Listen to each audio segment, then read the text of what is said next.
Special Operations, Covert Ops, Espionage, The Team House, with your hosts, Jack Murphy and David Park.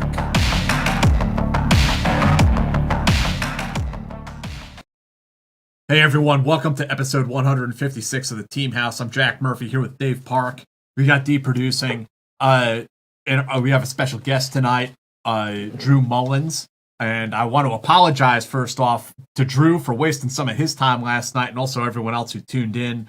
We take a lot of pride in doing a consistent, well-produced show every Friday, 8 p.m. We're there. And last night we screwed up. It's not Drew's fault. It was totally us. We moved into a new studio. We have some technical issues to iron out. But I'm really glad that we did. We did a lot of work today, got a lot of things accomplished. And I'm just glad we're all here. And I'm really glad that Drew is here with us. Drew is a former Navy SEAL. He went through Bud's Class 156, which coincides with this episode. You can see that back there, his helmet back there in his office. And Drew went on to serve in a Jsoc special mission unit, did some of the AFO mission over in Iraq in 2003 with some other previous guests of the show. So we're really excited to have you here today. Drew, thank you so much for taking some time out of your Saturday. Hey guys, thanks for having me, man. Appreciate it. Absolutely, man. And thank you for joining us even after we consistently blamed you for all of our problems last night. It turned out to be us. I thought it was me. I thought, what a shit show I was, representing, like he said repeatedly. This has never happened before. So I felt good. Thanks. Yeah. Sorry, man. No, it has. We've never had to reschedule a show like that before. But hey, shit happens. We made Drew jump through so many hoops. It was definitely not on Drew's end. Yeah. So, Drew, to kick off the show, I'm going to ask you, kick to you the same question we ask really most of our guests, is about your origin story. If you could tell us a little bit about your upbringing, how you grew up, and sort of what that path was that took you towards military service. Okay, so having listened to some of your other guests, I won't go through the whole retirement speech type version of what got me here, but grew up in California, on the beach in California, and I was born and raised there. My dad was in the Navy in the 60s for about 8 years, so I was born on a Navy base, as were three of my other brothers and sister, and just had a kind of a normal childhood, I guess. But then my parents got divorced, and so there was four of us, and just as life would have it, we kind of had to just fend for ourselves, but great upbringing, played a lot of sports, and worked in the oil fields for a while. And in the mid 80s, I was a young man and kind of drifting. I was playing rugby I started playing rugby after college, and had a lot of fun. I met some of the guys on our team just happened to be Vietnam era SEALs. And I didn't really know what a frogman was. I mean, back then you didn't know anything about it, UDT or any of that stuff, unless you knew someone. And except for that book, Men with Green Faces or whatever it was. And I was kind of, had gotten into an early marriage. I had a son, kind of out of wedlock. I was feeling pretty much like a deadbeat dad kind of thing, and was trying to figure out how to navigate the waters as a young man. And one of the games we were down in San Diego, and my mentor, the guy who saved my life, basically, Eddie Farmer, shout out to Eddie Farmer. He'd get together when we play the other team, and there'd be other guys he knew from Vietnam, and they start telling these stories. And I'm like, what the hell are you talking about? Like crashed helos with OGA stuff in it that they had to get out, and ambushes and all those kind of things. And, they tell all these stories. And I thought, wow, tell me more about that. Well, it was what it was. And I thought, well, that's pretty cool. And then one day, Ed pulled me aside, and he kind of had the father talk with me, because I didn't really have a strong father figure at the time. And I didn't want to repeat some of the same mistakes that happened to me when my parents broke up. So I figured at least if I joined the Navy, I could take care of my son, pay child support and all that kind of stuff. So I went to the recruiter, and I was a little bit older. I was 24, I think. And he starts, going down the list. Hey, so tell me about, what education you have, what you do, what kind of jobs you have. And he gets to the part where it's just like, did you ever do any drugs? And I looked at him like, are you serious? And he said, yeah, I mean, did you? Because I had to choose a rate at the time, it wasn't the pipeline it is now. So before that, I'd asked him, well, what do the SEALs need? And he said, they need corpsmen really bad and they need radiomen right now. So I said, oh, I'll be a corpsman. If I get hurt, I can take care of myself. But then when he got to the drug screening part, he's like, he asked me that question. And I said, and then he said, wait, stop. Before you answer that, if you've experimented with anything more than 5 times, you might not be eligible for the program. Okay, thanks.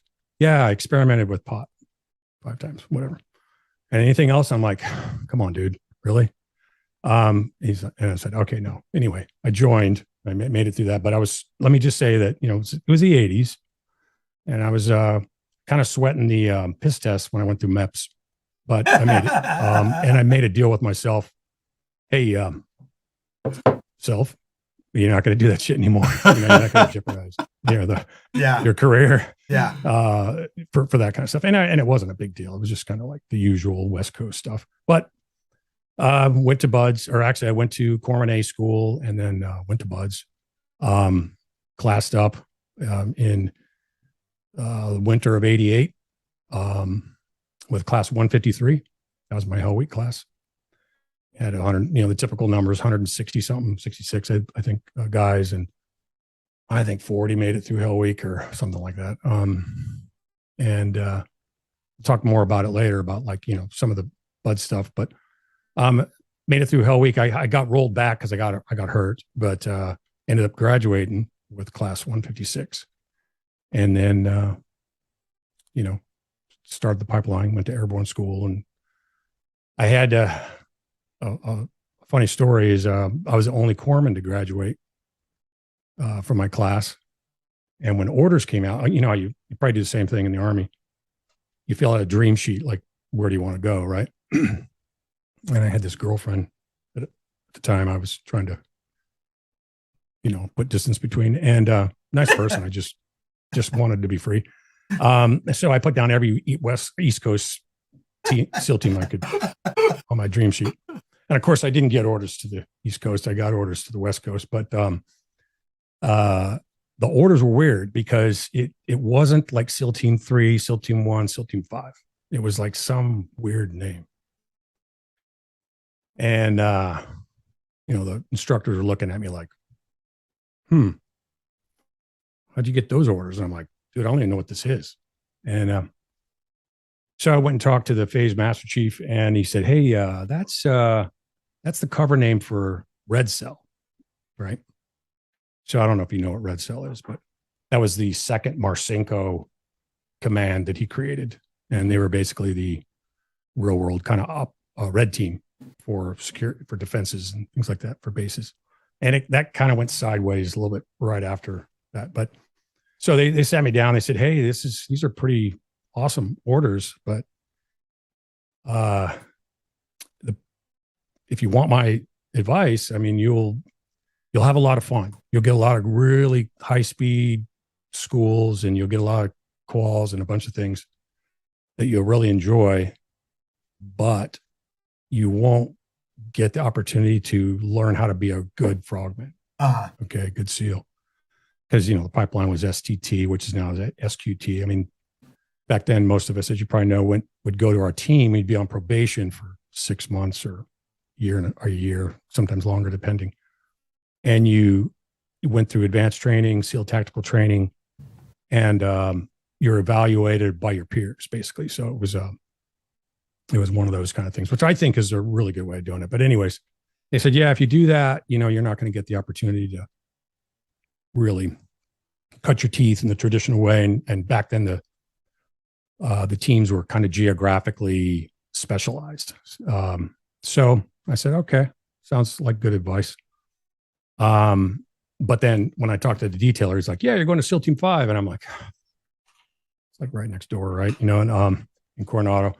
And SEAL Team 8 had just come on board. They had just commissioned it and they needed corpsmen. So I swapped with a guy and went out to SEAL Team 8, drove my Volkswagen bus all the way across the United States with everything I owned, straight to airborne school and subsequently to Virginia Beach. And did that create the distance with the girlfriend that you needed at the time? Yeah, I think it did. I don't know how much further I could have went. And to be quite honest with you, she was a great person. I just wasn't, you know how women. Sure. You know, you were young. You were a frog. I was young and hot. Right. You know, muscular. No, yeah. Yeah, definitely. No, you're like a lot of women deserve all this. Like I can't be selfish and just deprive them of this little slice of heaven. Exactly. Yeah. There was a lot to conquer still. So, but it was good. And along the way I had some pretty cool adventures. Just airborne school was one.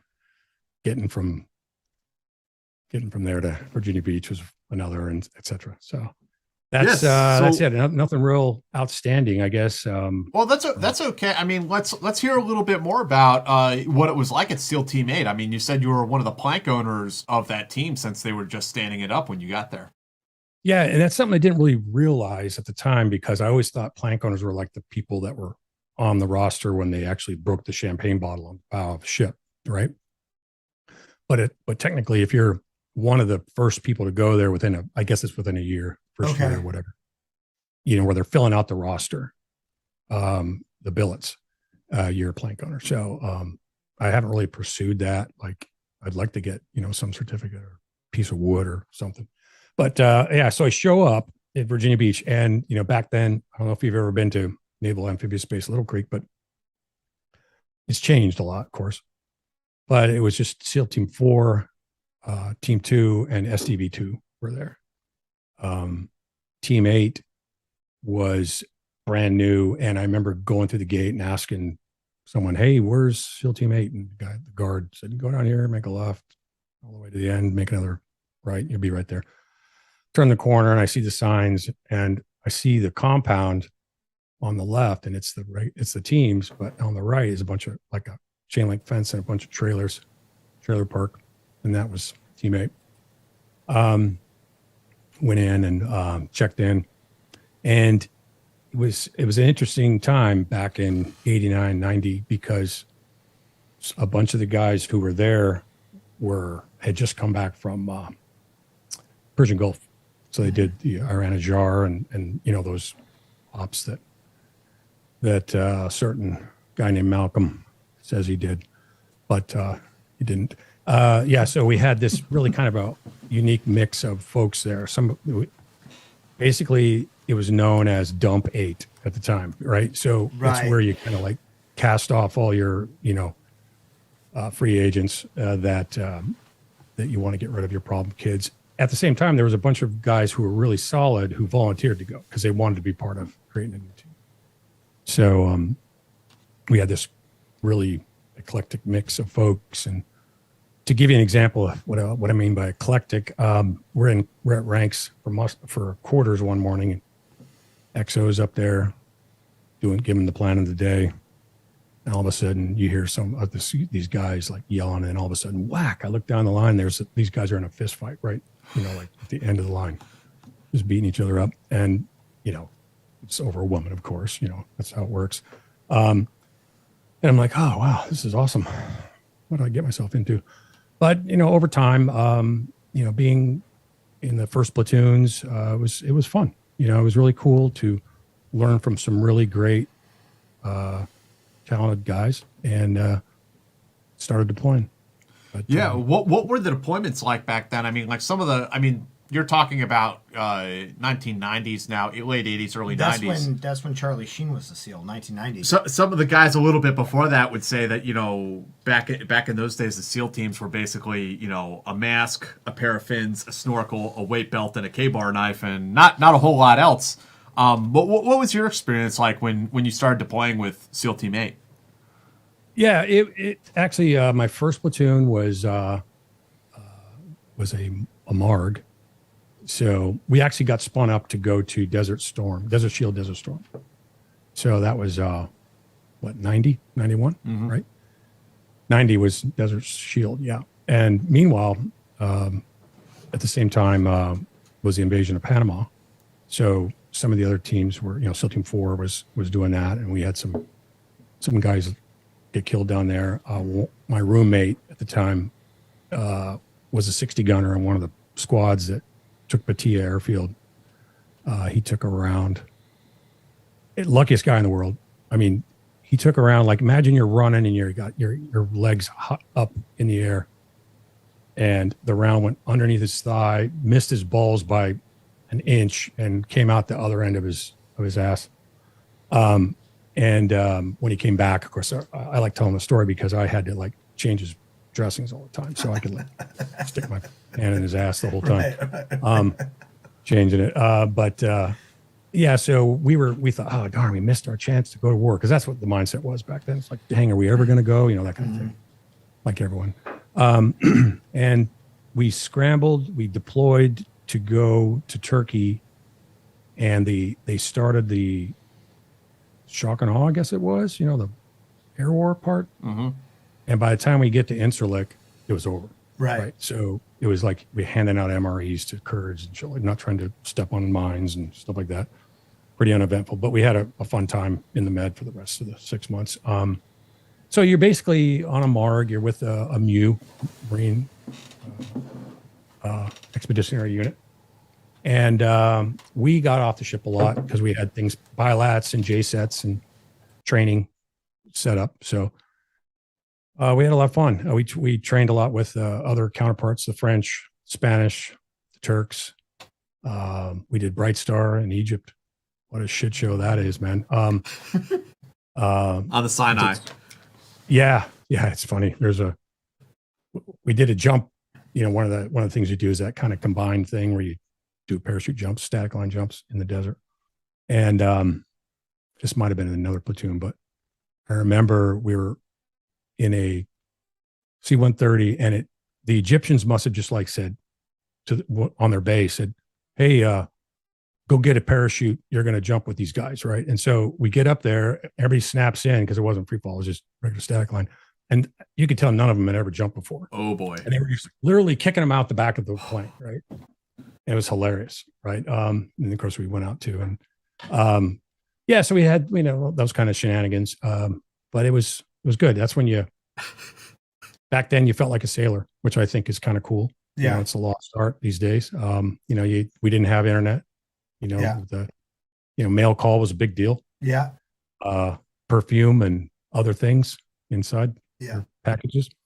And selling Copenhagen for $20 a can to the ship's crew, stuff like that. Getting a big package of rum cake, you know, it's like doused in rum. Yeah. Or like my sister would send me Listerine. Yeah. But it had Jim Beam in it. Yeah. So it was Lister Beam, right? You know, that kind of stuff.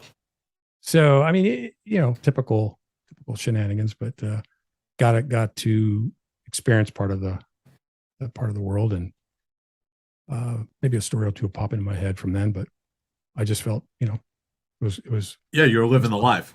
Yeah, it was my first deployment. So and then spun right back around, and got ready to do another one. And so the second platoon was a strike platoon. At the time it was which was based on a carrier instead of with the Marines. And so we all got free fall qualled. I was a bunch of high speed guys. I mean, it was a stacked platoon of, you know, everybody had 2, 3, 4 deployments. And we were on the John F. Kennedy, deployed on that. And you probably don't remember this, but the Saratoga was this carrier we were relieving, and they were off station off of Incirlik, I believe. No, yeah, they were off Turkey, and they were doing some kind of exercise. And this is when someone on the Saratoga, fire control guy, shot a missile and hit a Turkish ship, and killed some dudes. And so when we get there to do turnover, we hung this big sign off the side of the Kennedy saying, don't shoot us, kind of thing, made out of sheets. And we just had a blast doing that. We ended up doing some fun stuff in Africa and just tooling around. But living on a carrier was a pretty good life, actually, compared to living on a ship that, a MARG, amphibious ship. Dave, do you want to give a shout out to Sap Gear? Absolutely. Once again, our sponsor tonight are Sap Gear. You guys know that we like a lot of their stuff. What we're showing tonight is their Mission Darkness window Faraday bag. Now, I've tested, I don't know if I will again, but I've tested Dee's phone. So what a Faraday bag is, for those of you who don't know, is it is a bag that will shut off all of the communications from your phone, your GPS, all cell contact. Because even when, especially with iPhones, even when you turn it off, people can still access it. Now, you might say, hey, I'm not far left and I'm not far right, and I don't go to these rallies that I don't want people knowing I'm at. I'm not a KGB agent. I'm not KGB or whatever. But the thing is these are great for when you're going through the airport. They're great for, Jack and I are going... traveling overseas. Yeah, Jack and I are going to DEF CON. We will be carrying our phones in these. They are great from keeping people from accessing your Bluetooth, your wireless, your cell, everything like that. They're great when you travel and you don't actually need your phone. It keeps you from being vulnerable from all the different things, SIM jacking, blue jacking, all the different things that people can do. And also every app that you have that's tracking you at every single moment, this will stop that. All of that down. Yeah, it shuts all that down. So even if you're not involved in nefarious activities, it's a good piece of security to have. Check it out. It's $53. It's sapgear.com. Yeah. It's a military grade. Yeah, Sap Gear, SAPGEAR.com. And on checkout, use the promo code TEAM to get 15% off. So it's sapgear.com, and then the promo code is TEAM to get 15% off. Yeah, and you can keep your GPS units in here, electronic toll collection, transponders, key fobs, all the things that people, at our last place, I used a Flipper Zero to basically mimic our electronic key code, right, and gain access that way. Everything that you have that's transmitting a signal can be read. So these are good options to have when you don't want that signal read. So anyway, check out Sap Gear. Drew, kick it back over to you. Somewhere around this time frame, there was, we already mentioned Navy SEALs with Charlie Sheen and Michael Biehn, but there was another Navy SEAL movie coming out with Demi Moore called G.I. Jane. And you said that you had a G.I. Jane story to lay on us. Oh, you're muted. How about that? There you go. I got you. Yeah. Just getting used to this board here. Well, first, maybe I should tell you my Navy SEAL story first. Okay. Go for it. Because that was, let's be chronologically accurate. So I'm a new guy. I'm a corpsman. Lot to learn, and paid for it dearly. A lot of the things I did wrong during STT. I don't know if you're allowed to say hazing, but that was rites of passage, maybe, Physical correction. Yes, exactly. So I was cocky, to say the least. I had a Jeep CJ7, lifted and everything, and I thought, it'd be cool to get a personalized license plate. Real smart move as a E4, it was E5, and as E4, I think. So I got this plate that said "Seal Dock," right? And I go driving into work one day, and didn't last long. Some guys came up to me and were like, "Hey, Mullins, let's have a talk." Right? So about an hour and a half after being in the dip tank, riggers taped up, breathing through a snorkel, kind of thing. Got the message. I don't know if you've ever seen that or not, but yeah, you can dip your rig in a dip tank and see if it's leaking air. It also works. You can put a guy under there and you just rigger tape a snorkel to his mouth so you can breathe. So I got rid of that. But so it's what this would be I'm going back a little bit. This would be 89. This was I was in this bar watching the World Series as the A's and the Yankees, I think. And I'm sitting at the bar just paying attention to the game, and I look down at the end and I'm like, fuck, I know that guy from someplace, right? And it turns out it was I'm trying to rack my brain as who he was at the time, but it was Michael Bean. Mm-hmm. I don't know if you know him or not. Yeah, Yep. he was. He's played a seal in like eight different He was movies. Yeah. Corporal Hicks in Aliens. Yeah, exactly. I mean, come on, the guy's a legend. Yeah. So Michael Bean's down there, and I don't know, we were only like 2 stools away, and we're talking about the game and whatnot. And he says, "Hey, so what do you do?" And I go, "I'm in the Navy." And he goes, "Oh, really? What do you do?" And I go, "Yeah, I'm in the teams." He's like, "Oh, really?" And I said, "Yeah." He said, "Well, what are you doing?" I said, "I'm a corpsman." And he goes, "Really?" I'm, and he introduced himself. And he said, we're talking more. And I just finished like the short course 18 Delta at the time, right? Mm-hmm. So I knew how to stick things and, the Go Lab portion of it. Because back then we didn't have the pipeline. So it was like the trauma medicine. It was the trauma medicine. Yeah, it was the trauma medicine. Yeah. Yeah. So, you're carrying around this awesome, med bag and just hoping people have car crashes in front of you so you can do stuff. So you can crank them. Yeah, exactly. Yeah. Interosseous. Oh, you're getting 2 interosseous. Do a cut down. Yeah. IDs, right? Yeah. 2 large bore IDs, nasopharyngeal, whatever. So he says, after we talked for a while, he says, "Hey, would you mind like meeting us over at our hotel in the coming days? I want you to look at this script we're doing. We're doing a movie, and it's just they had lost their director or changed their writers or something like that. So I said, sure, to do a little, reality kind of check on, because what's his name? Rick Rossovich played the corpsman. Remember Rick was from Top Gun, right? Yeah. And he was Iceman's. Yeah, he's Iceman's. Yeah. Yeah.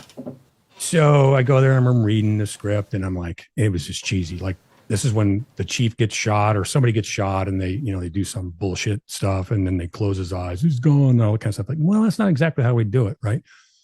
We do this, this, and this. And I kind of demonstrated, full sweep and airway and all that kind of stuff. And they made some script changes and it, that kind of comes out later on in the film to a degree. I mean, some of it got cut, but prior to that, back to the bar, in comes Charlie Sheen. That's right. I forgot this part. In comes Charlie Sheen with his freaking entourage of people. And they're, women and stuff. And I'm like, yeah, hey, what's up? Typical, like, yeah, who are you? I don't care. Right. And it was, I think, because I didn't really care. I mean, I knew who he was, but, we kind of hit it off and one thing led to another. Then I went the next couple of days, went over to their thing and helped them rewrite some of the scenes in the script. And so that's my contribution to Navy SEALs. I didn't, when there's a running gun battle and a couple of guys get killed, Rick at least tries to do the right thing, right? He used the right verbiage and all that kind of stuff.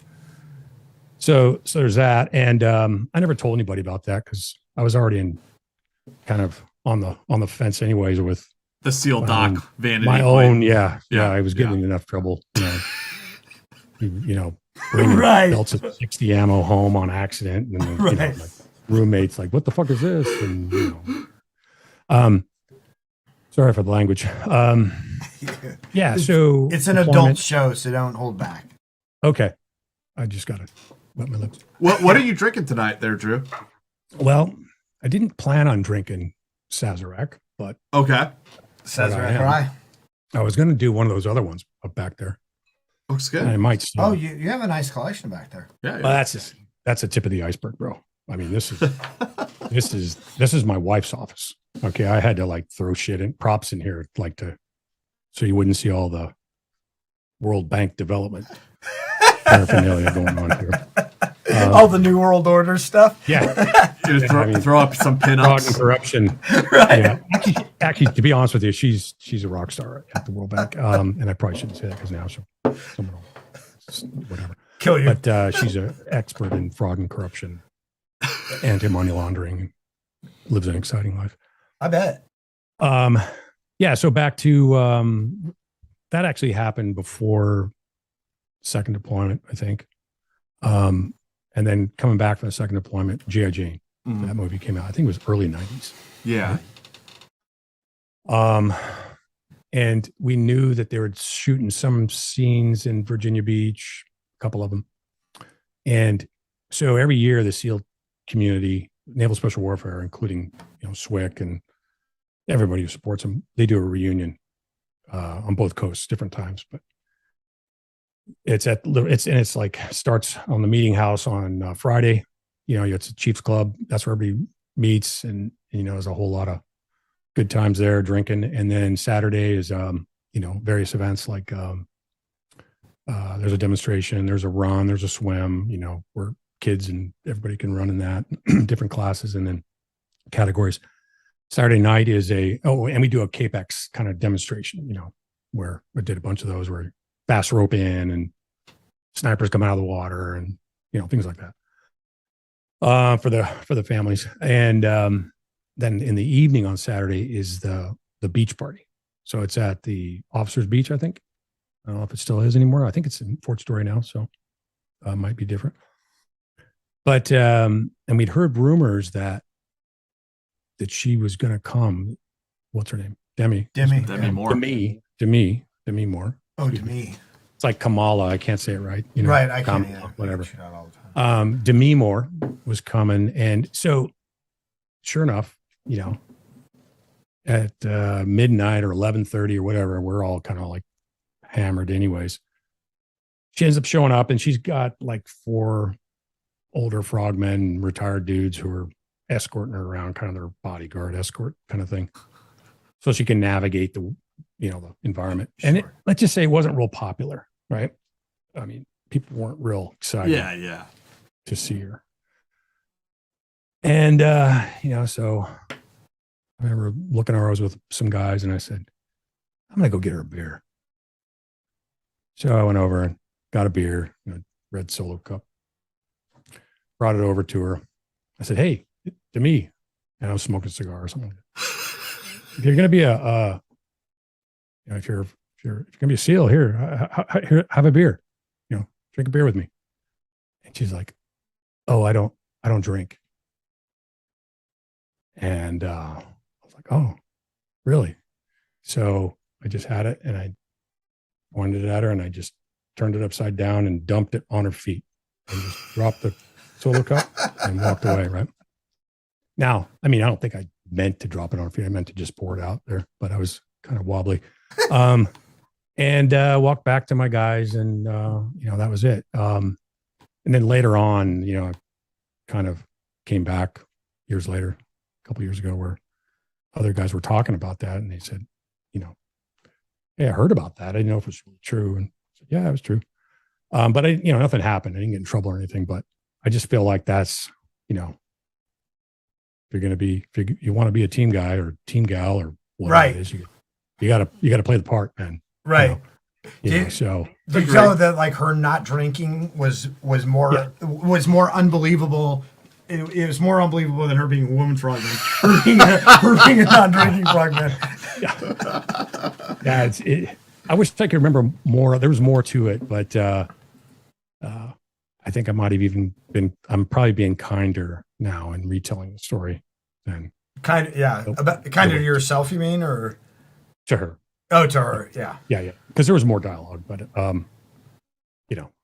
some slurred language going back and forth. Well, I mean, it was respectful, but still, what it was.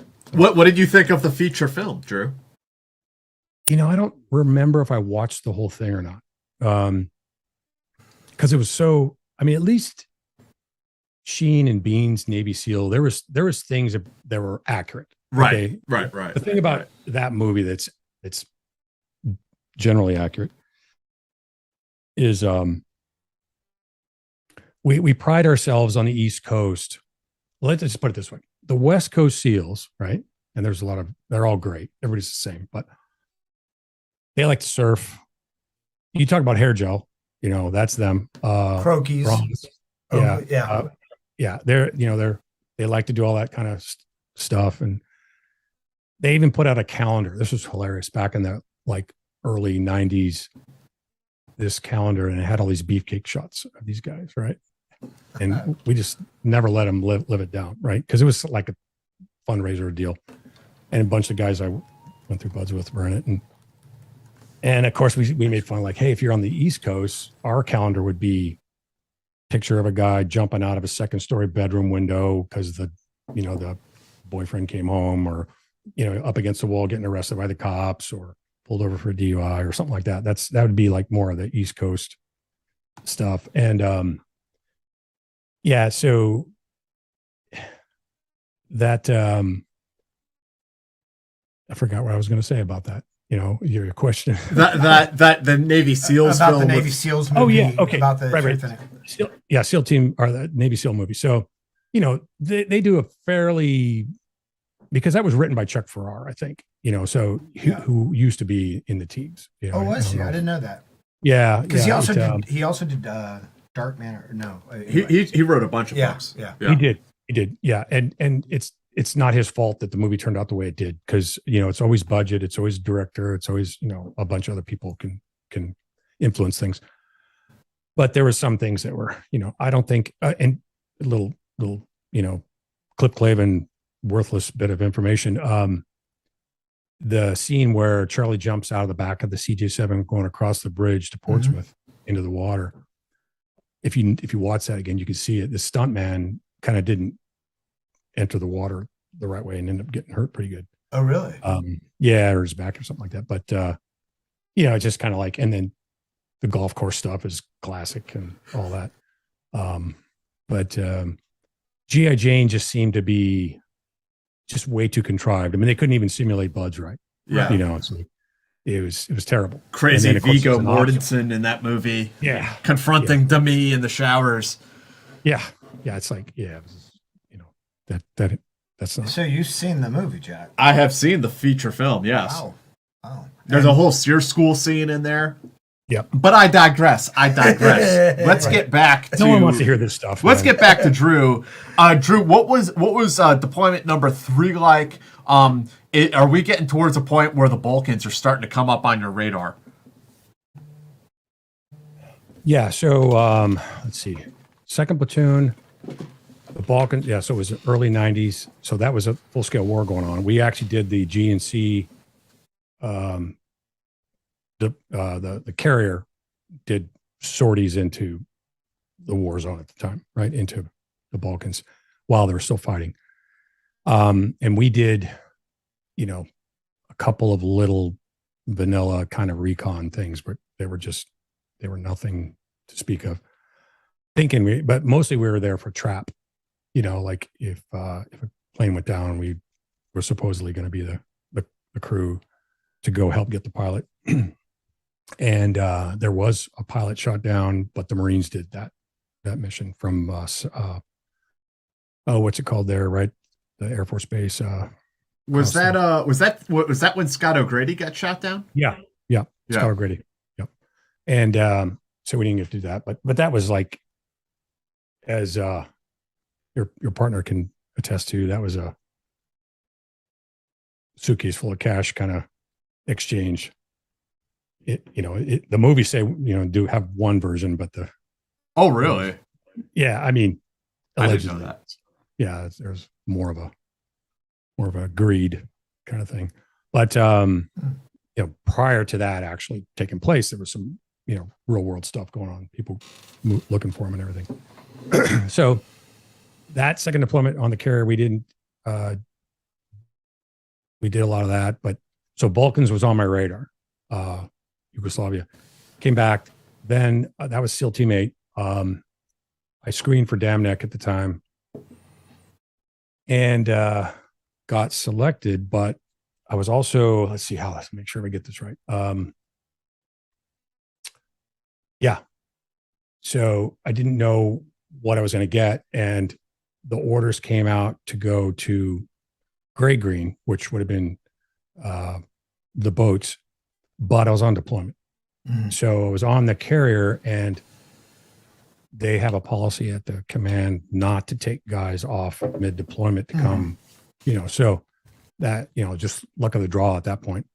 So I got back, rescreened, and got a positive screening. But at the time I was at E6, Corpsman, they had just kind of retooled the whole pipeline for becoming a chief. You had to have 18 Delta qualification or Navy IDC school, independent duty corpsman school. So I went out to DLI first. That's right. And I came back and screened. But so I went out to DLI, I learned French-ish. How amazing is DLI when you're an enlisted spec ops guy?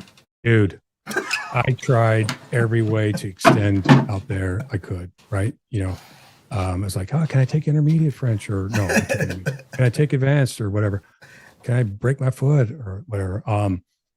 But I learned to golf out there, and it's so beautiful. Yeah. I mean, it's Monterey and Carmel are just Pacific Grove are just awesome.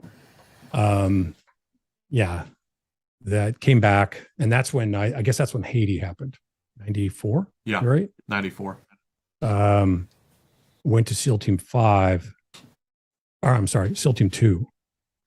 So I went from teammate, and in the meantime, teammate had a proper compound built. We were normal by then. By the end of our deployments, my deployments there had proper compound, establishing a reputation. It was all good. Checked into Team 2, and that was like, I'm really in the teams now. It was awesome.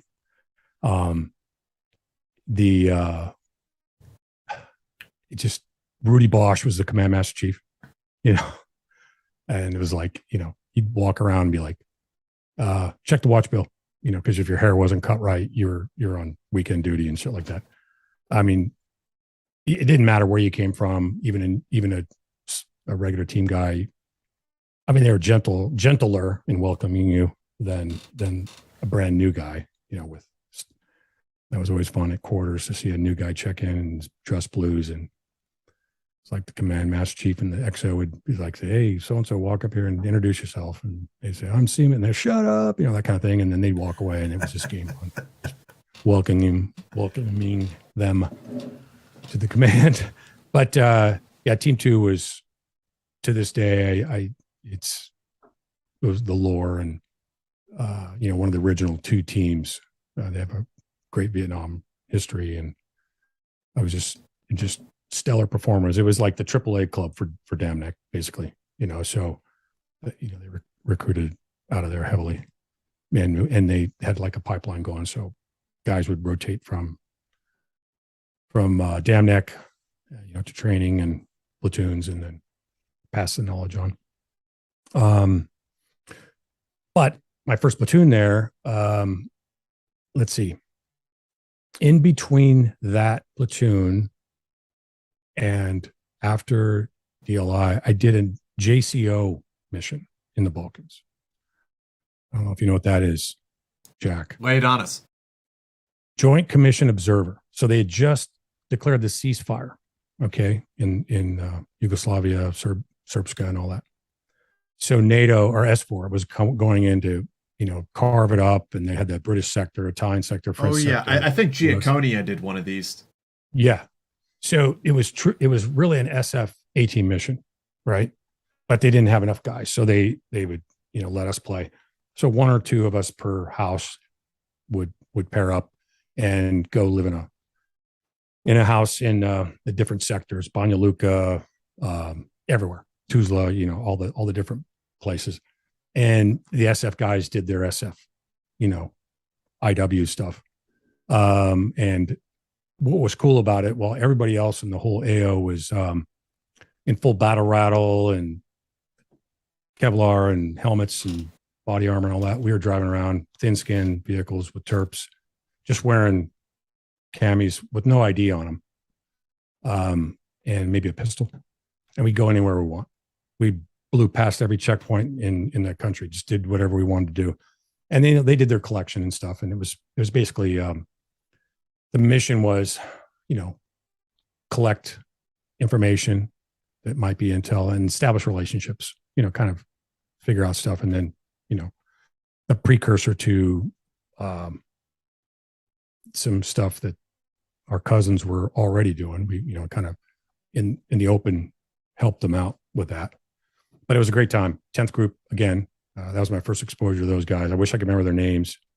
But we were in the Sarajevo house, which was actually on the Srpska side. So I don't know how familiar you are with conflict or not, but what was really amazing about Sarajevo when I went there is that they still had snipers and they still had the occasional stuff going on, but you could really tell who had the most arms by the condition of what side of town you were in, because it was just destroyed. And being on the Serbian side, they did what the Serbs did is they displaced a lot of people. They just basically came and said, "Hey, we're taking your house. You can go live in Croatia, beat it," that kind of thing. And some family would take it over. But it was a really interesting time, just driving around with those guys and working with them. And at the same time, we, got to move around doing other things. So that was a fun time, the JCO mission. Sometimes I forget about that. But that really kind of opened my eyes to kind of what was really going on, the ethnic cleansing and then, the post-Tito world and, the influence of this, the Soviet Union, once the Soviet Union had fallen, just how that affected different parts of the world. So let's see. So back to Team 2, did a deployment there. We actually left early for that. This is when Mobutu Sese Seko, okay, he was the leader of what used to be called Zaire. There was a civil war going on, and the embassy in Sierra Leone, in capital of Zaire. Oh gosh. Yeah, why can't I think of that? Having a Sazerac moment right now. Anyway, we had to go early because there was that going on. It was unstable. They were thinking about doing a NEO, and then also Sierra Leone was a shit show too. So, that's just like everybody who's been a SF guy or team guy in the 90s has been to either Sierra Leone or Liberia, right? Because they kept collapsing. So we went early. We got on the USS Kearsarge, my squad, with 7 other guys in the LT. So the way they broke up, a SEAL platoon is 16 guys. You have an OIC, who's usually a lieutenant, 03, and then an AOIC is going to be an 02 or, usually, or a hard charge in 01. And then you have a chief and leading petty officer. So I was leading petty officer, which is E6, LPO. So I pair up with the lieutenant, my squad, Alpha squad, and then Bravo squad. It was, they paired up with the chief and the AOSC.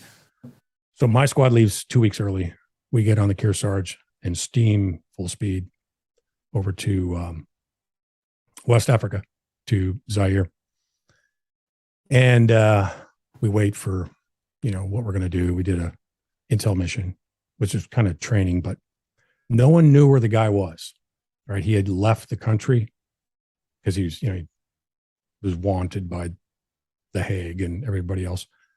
But things were going south. The Marines were planning a non-combatant evacuation operation across the river in Brazzaville, in Cote d'Ivoire. And we were wondering what we were going to do. So remember divots, the SATCOM thing where you could go take photos and then blast them back over. It was like a very early form of yeah. So we just had to get off the ship. So we just convinced the ops officer, hey, look, let's go do this thing in Point Noir. It's just like this little town right on the Atlantic, to this airfield. And we go there and land. We get some Marine helos bring us to this place and drop us off. We're taking pictures, all these old MiGs, like MiG 15s, MiG 17s, or, just rotting away on this airfield. So we were bored.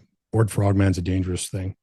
So my Leatherman, I broke into one of those cockpits and took a bunch of gyroscopes and instruments out of there, souvenirs. But while we're sitting there, okay, we're going to do our training. We take some pictures. Our intel specialist guy on the team has got his big camera out, and this 707, I think, or 760, I don't know what it was. Some big plane lands on the other side of the airfield. And he's looking through his camera, and he sees they open the door, and it's like all this gold stuff's inside there, like gold handles and, really ornate. Well, it just turns out that was the president of the country, the dictator, Mobutu Sese Seko's plane. And we accidentally found where he was because he's leaving the country and they were getting fuel or whatever. We sent it back, and so it's happenstance. But that was the extent of what we did there. The Marines actually did more, but in the meantime, stuff started going sideways, and I always get them mixed up. I apologize. Liberia or Sierra Leone. So we had to zoom up there and evacuate the embassy, and brought a bunch of people off to the NEO there. But the fun part, the interesting part of this whole thing is, right, so the MAGTAF, the MU commander is a Marine. He's 06. And the Navy guy who's running the ship is, obviously an 06 too, as well. So in the Navy, if you're at sea for more than 30 days, you get a beer ration, right? And we were at sea for 65 days. The only people to get off the ship by the time we did get off or before that, was our squad and the Marines that actually went to the embassy. And we crossed if you cross the equator in the Navy, you're what's known as a shellback. Have you heard of that ceremony? Yeah. Okay. Well, we crossed the equator at the prime meridian. So we crossed at 0000, which makes you the most unique shellback in the world, right? So you have a special Neptune. You have a special ceremony.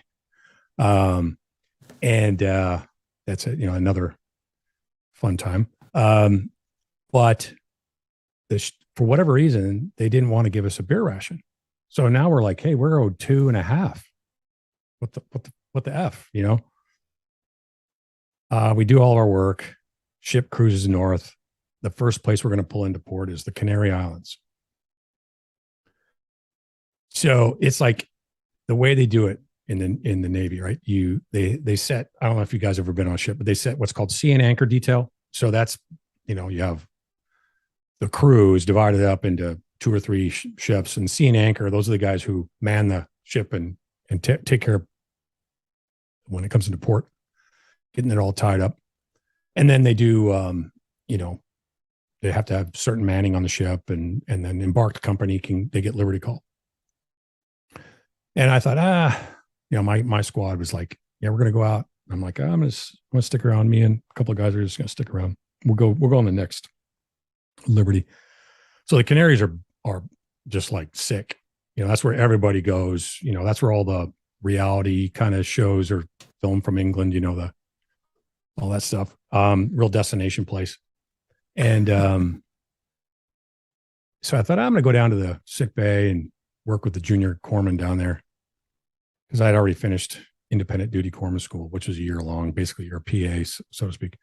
Yeah, it's a course that people don't know about that much, but they don't. Like it's like the 18 Delta course, only it's geared more for like civilized medicine and not so much like what you might encounter in a village, but it's very comprehensive.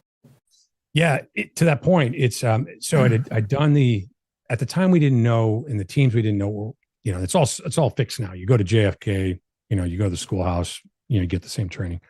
But they sent us to 91 Bravo right? Mhm. Early because they didn't know it. And it was like basically going to Corpsman A school all over Right. again. So I'm in San Antonio for that as a young guy with two other frogmen, junior guys. In fact, I don't even know if I had my trident at that time or not yet. Maybe I did.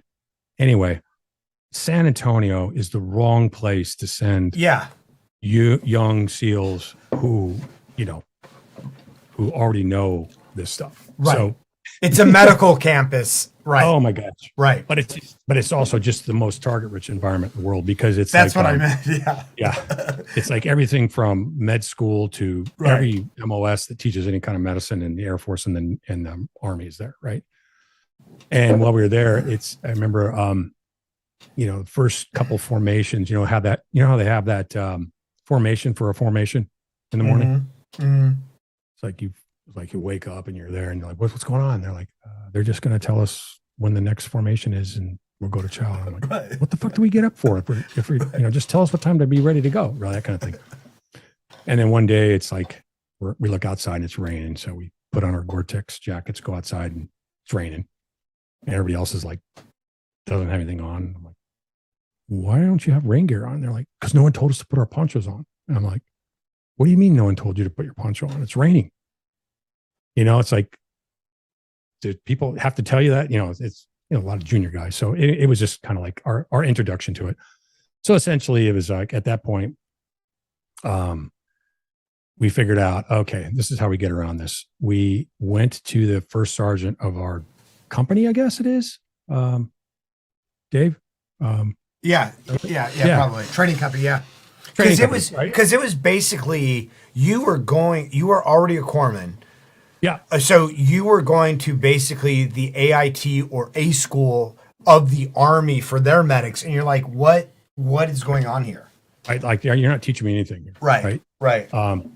So they had this pool, this outdoor pool there, and it was at the wintertime, so it wasn't open. So we convinced that first sergeant, hey, we have to maintain our swim calls. And he's like, well, okay. Yeah, I say, hey, so we'll just what we're gonna do is, every morning or we're gonna go swim in the pool, and then we'll just meet the company at the chow hall, right? Which meant we could stay out later and then just take a shower and go to chow hall like at normal civilized hour. We actually tried to do it actually for real, but it was so damn cold. Like he had to wear wetsuits. Right? So we were like, yeah, now we're just gonna milk this thing. And the other thing I remember that I can speak about openly is the one thing about the Army back then is there's a lot of smokers, right? And so whenever we take a break, these guys would rush outside and start smoking, and we're like bored. What are we gonna do? Push-ups, whatever. So one weekend we're like, let's go build some pull-up bars outside the place, right? So we went to Home Depot and bought 4x4s and some cement and some pipe, dug holes and put 2 different height pull-up bars right outside. And it was like, remember that scene in Planet of the Apes when the monkeys see the apes see the monolith? Oh, that's 2001. 2001. Yeah. Sorry. 2001, where they're like looking at it like, what they're going to touch it. And it was like Monday and people were like looking at these pull-up bars like where'd those come from? And so we, on breaks, we'd go out and do pull-ups. We're young guys, still like in the best shape of our lives, just out of buds and everything.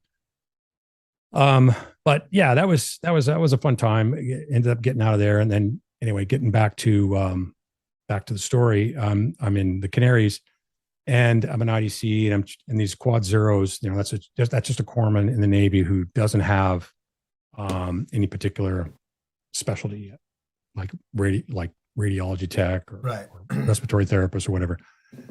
And I swear to God, we set sea and anchor. We were at the brow. The gangway went down at like 2:00, between 2 and 3. By 6:00, Shore Patrol was bringing drunk Marines and sailors back. Okay, because we'd been at sea for 65 days, right? And people just were like, I'm getting hammered, right? So people were coming back and they were passing out. So we just were like, yeah, bring them in a sick bay. And I was teaching these young guys, okay, what's the unconscious protocol? Gotta know what that is, right? Because you don't know what's wrong with this guy. Right? He could be a diabetic. He could be on drugs, whatever. So I'm going to teach you the unconscious protocol, which basically was, I'm going to teach the patient not to do that again. Right. So, 2 large bore IVs, nasal, pharyngeal, catheter, urethra catheter. Well, it starts with that sternal rub, right? Oh, yeah, sternal rub. Yep. Yeah. Right. You do that, assess whatnot. And, of course, they're going to throw up or whatever. Right. But, so the captain, the surgeon comes in, this 06 naval medical or Navy officer's doctor comes in. He's like, hey, what are you doing? I go, hey, we're just doing some training, sir. What do you mean training? Yeah, well, these guys are coming back and they're unconscious and, they're drunk and whatever. I'm teaching the young guys how to do IVs and, how to do catheters and nasopharyngeal airways and, blah, blah, blah. And he goes, dude, you can't do that. You can't do invasive, this is what you do in the teams, right? You do it to each other, right? All the time. But, I didn't get in trouble or anything, but he was like, yeah, good initiative, bad, maybe not quite the best judgment. But, good initiative, poor judgment. Yeah. So anyway, that story goes to where like, okay, it's like you had to be back depending on your rank at a certain time on the ship. If you're a chief, the chiefs went out, those E7s, they went out and rented hotel rooms. So, they had a base of operation out there. They did it right. Chief's mess always did it right. Everybody else had to be like, if you're E6, you had to be back by 2 or something like that. And the next day, of course, you have to submit a muster report for your guys. So, I wake up and like 4 or 5 of the racks were empty. Like my guys didn't come back. And I'm like, fuck, but I ran into some chiefs at breakfast and they're like, hey man, we ran into your guys, they're awesome. We partied with them all night. They're blah, blah, blah. And I'm like, okay, so I knew they were alive, but I had this dilemma, right? Do I fill out the muster report, right? That, the guys are here present or not, right? Right. So I thought, yeah, all present and accounted for, handed it in, because they, otherwise balloons start going up and everything. And this friend of mine, Paul, who ended up going to the command and doing like 15 years there. Paul, let's go, dude. We're going to find those guys. And went out in town and found them. They were still drinking and everything. And they could see me coming from away down the street. And they're like, oh, Andy's pissed. And like, motherfuckers, man, I had to falsify a muster report. And you're lucky you're alive, because you wouldn't be if I, and I said, here's the deal. You're my bitches for the rest of the deployment. Right. That's how it's going to work. And, it was all good. After that. And they were, these guys, they paid the man.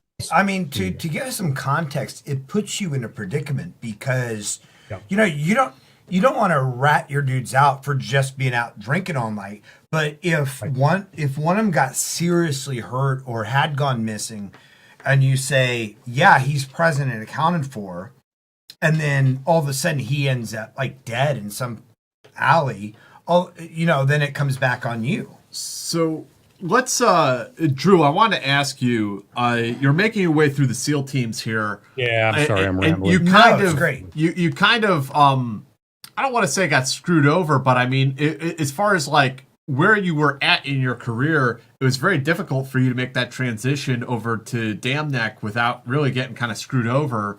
So you kind of missed that opportunity.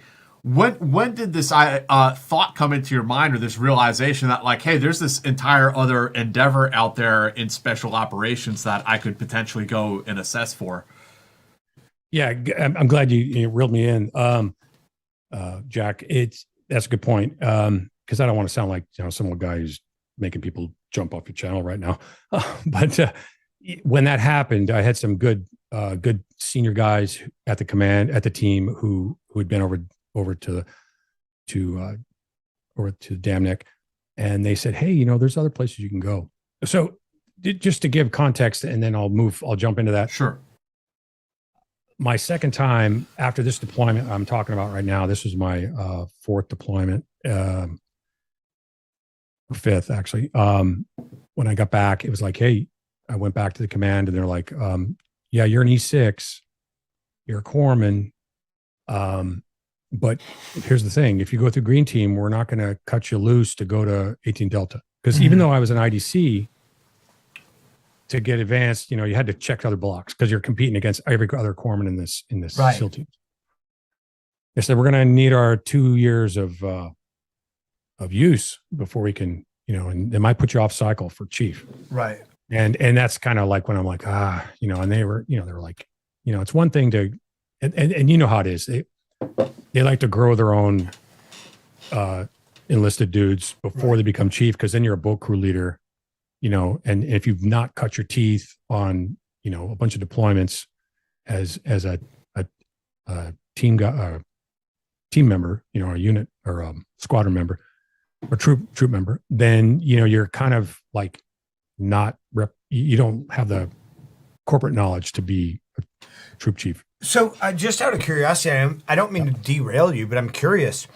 How did Dam Neck deal with corpsmen then at that time? Because it's really hard to grow your own corpsman, especially since you can't really, it's tough to make E7 as a corpsman without IDC or whatever. Like, so how did they do that? How did they manage that?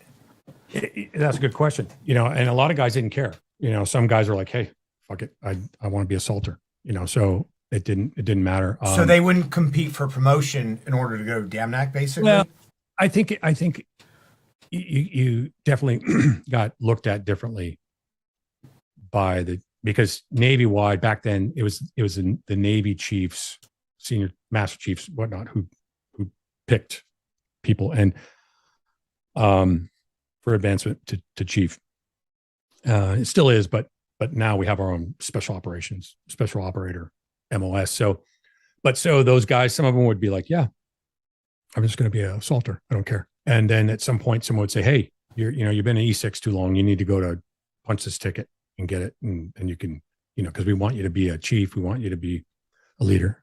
But back then it was just kind of, it was in between the seams of advancement. So it was, you had to kind of make your own decision on that. And yeah, I talked to some guys who told me about this unit back at that time. It was called Torn Victor. That was its digraph name or whatever you call it. And they go back, the unit goes back to the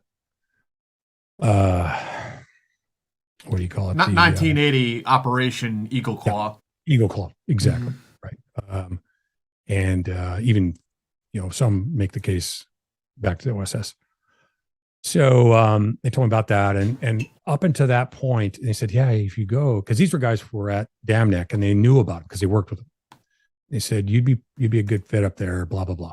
So I've made chief that year, '98. Went to SOCOM or to SOC year as a J33 chief, SEAL liaison up there. And then found out, and then I applied before, filled out a package for that SMU, and thought I was going to come back to the team and be a platoon chief or whatever. And they selected me to go to assessment selection. So I went in '99, early '99. So like March, went out to Nevada, and did the long walk and stuff, and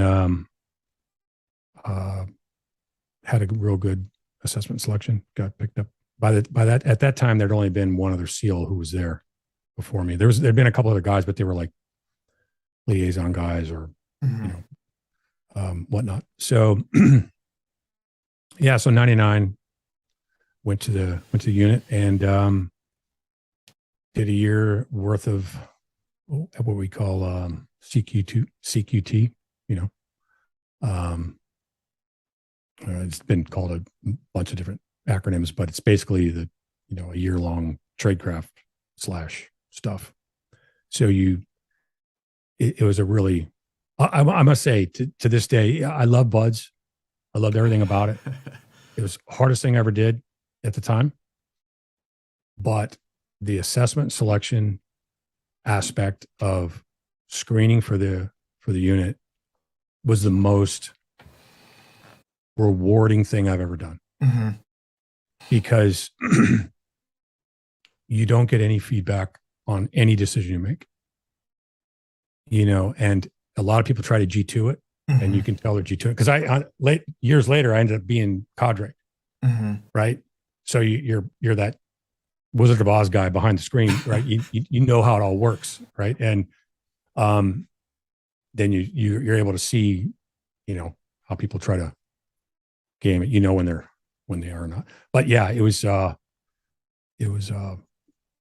awesome. Now, did you say that you were the first, first or second SEAL? Because I also know around that time that they started taking like Rangers, and they hadn't in the past. It at the time had been sort of kind of an SF pipeline or whatever pipeline. Do you know? Did you ever get any insight into why this particular SMU decided to like broaden the recruiting pool? It's a good question. As to why they did, I think they realized that, the 10th Group Mafia was strong in that unit, for good reason. But they also realized that they were having a hard time finding the right candidates just in the Army, right? So they opened it up to the sister services. And of course, it did leaps and bounds after Desert Storm took off. I mean, after 9/11, just a lot of Marines but Rangers, yeah, they and some of the best guys I worked with were former Rangers or Rangers still, at the unit, whatnot.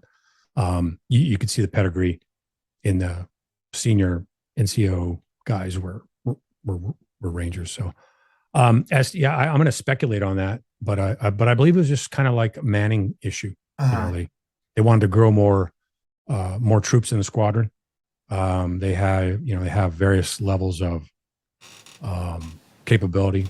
And it's interesting because we've also heard of another Army SMU that used to recruit like or like RRD, for instance, or RRC. That used to only recruit Rangers and then made it like Army wide, in the sense of, sometimes the best people can come from places that we don't necessarily expect them to come from. Yeah, I think so. Especially when you're dealing with frogmen, because we're pretty nonplussed about a lot of things sometimes. You know what I mean? Like, whatever, that kind of attitude, and that could be misread. Like you don't care. And right.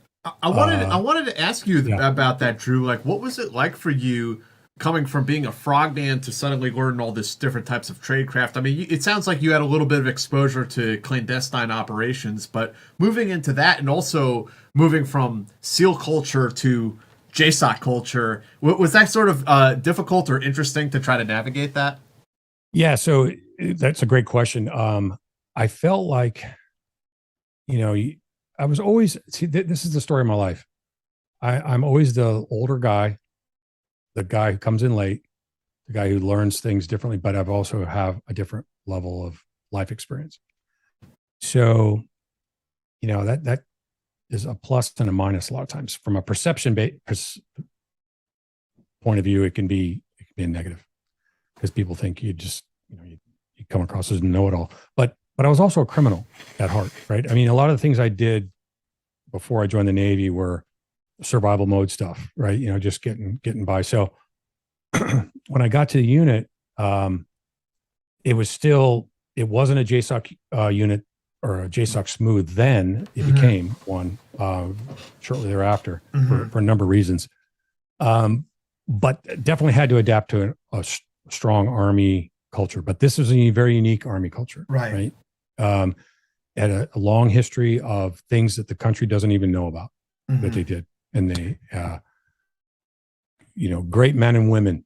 I mean, I'm not talking about just men. There's some awesome, stellar operator women who've gone through that whole pipeline, who've done amazing things. But to your question, I guess I did have to adapt to that. And then when you realize that suddenly you were an asset and everybody wanted your opinion, except for the fact it was an Army manned unit.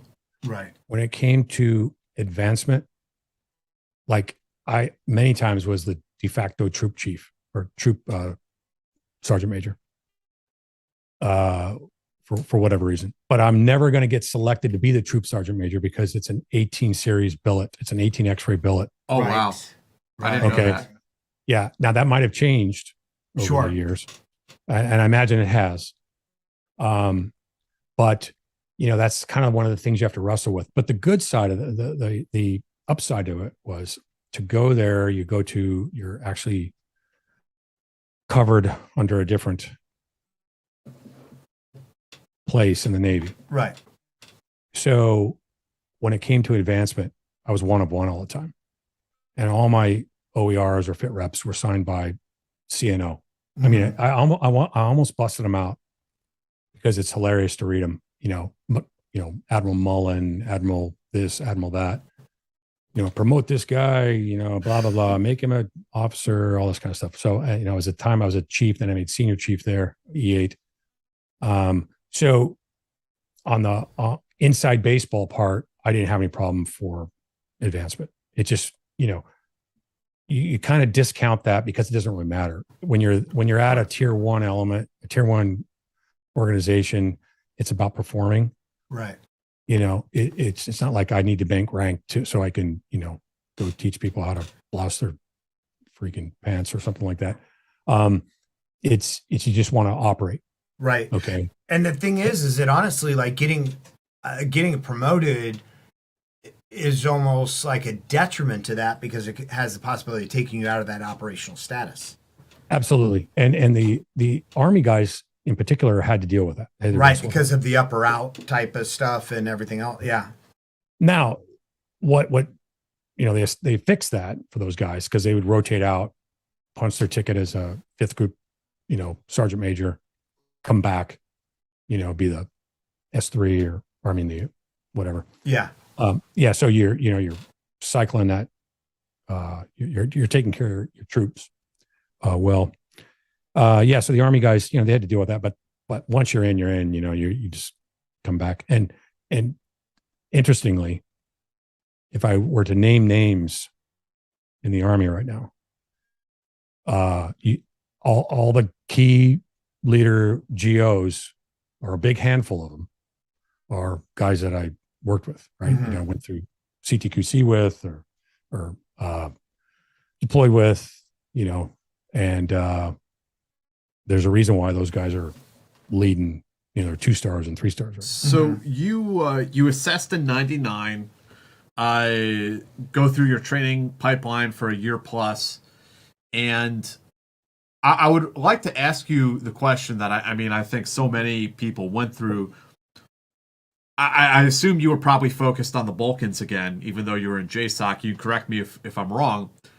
I was wondering if you could talk a little bit about that and then how things changed when 9/11 happened. How that changed as far as what you can say about operations and also the culture, the orientation of the unit, and how that changed after September 11th.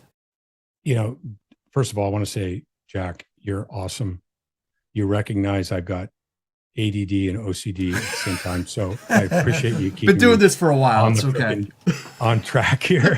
But yeah, okay, great question. And so again, to be accurate, prior to 9/11, we were still an Army SMU. Okay. SAP. I mean, I'm not going to say any more than that. Sure. But the writing was on the wall. Okay. And I'm trying to remember the order, whether the other commands created their own counterpart to what we were doing. You know, I'm talking the other squadrons. Mhm. Yeah. Each particular tier 1 unit created their own. Kind of like Everybody Recce said that they could intelligence do kind of. that. Yeah.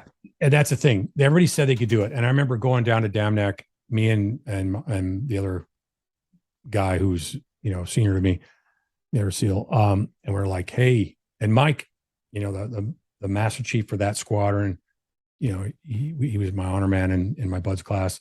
And we said, look, dude, we can tell you how to do this so you don't make the same mistakes. You know, when it comes to all these other things you got to do, approvals, docs, covers, all that kind of stuff.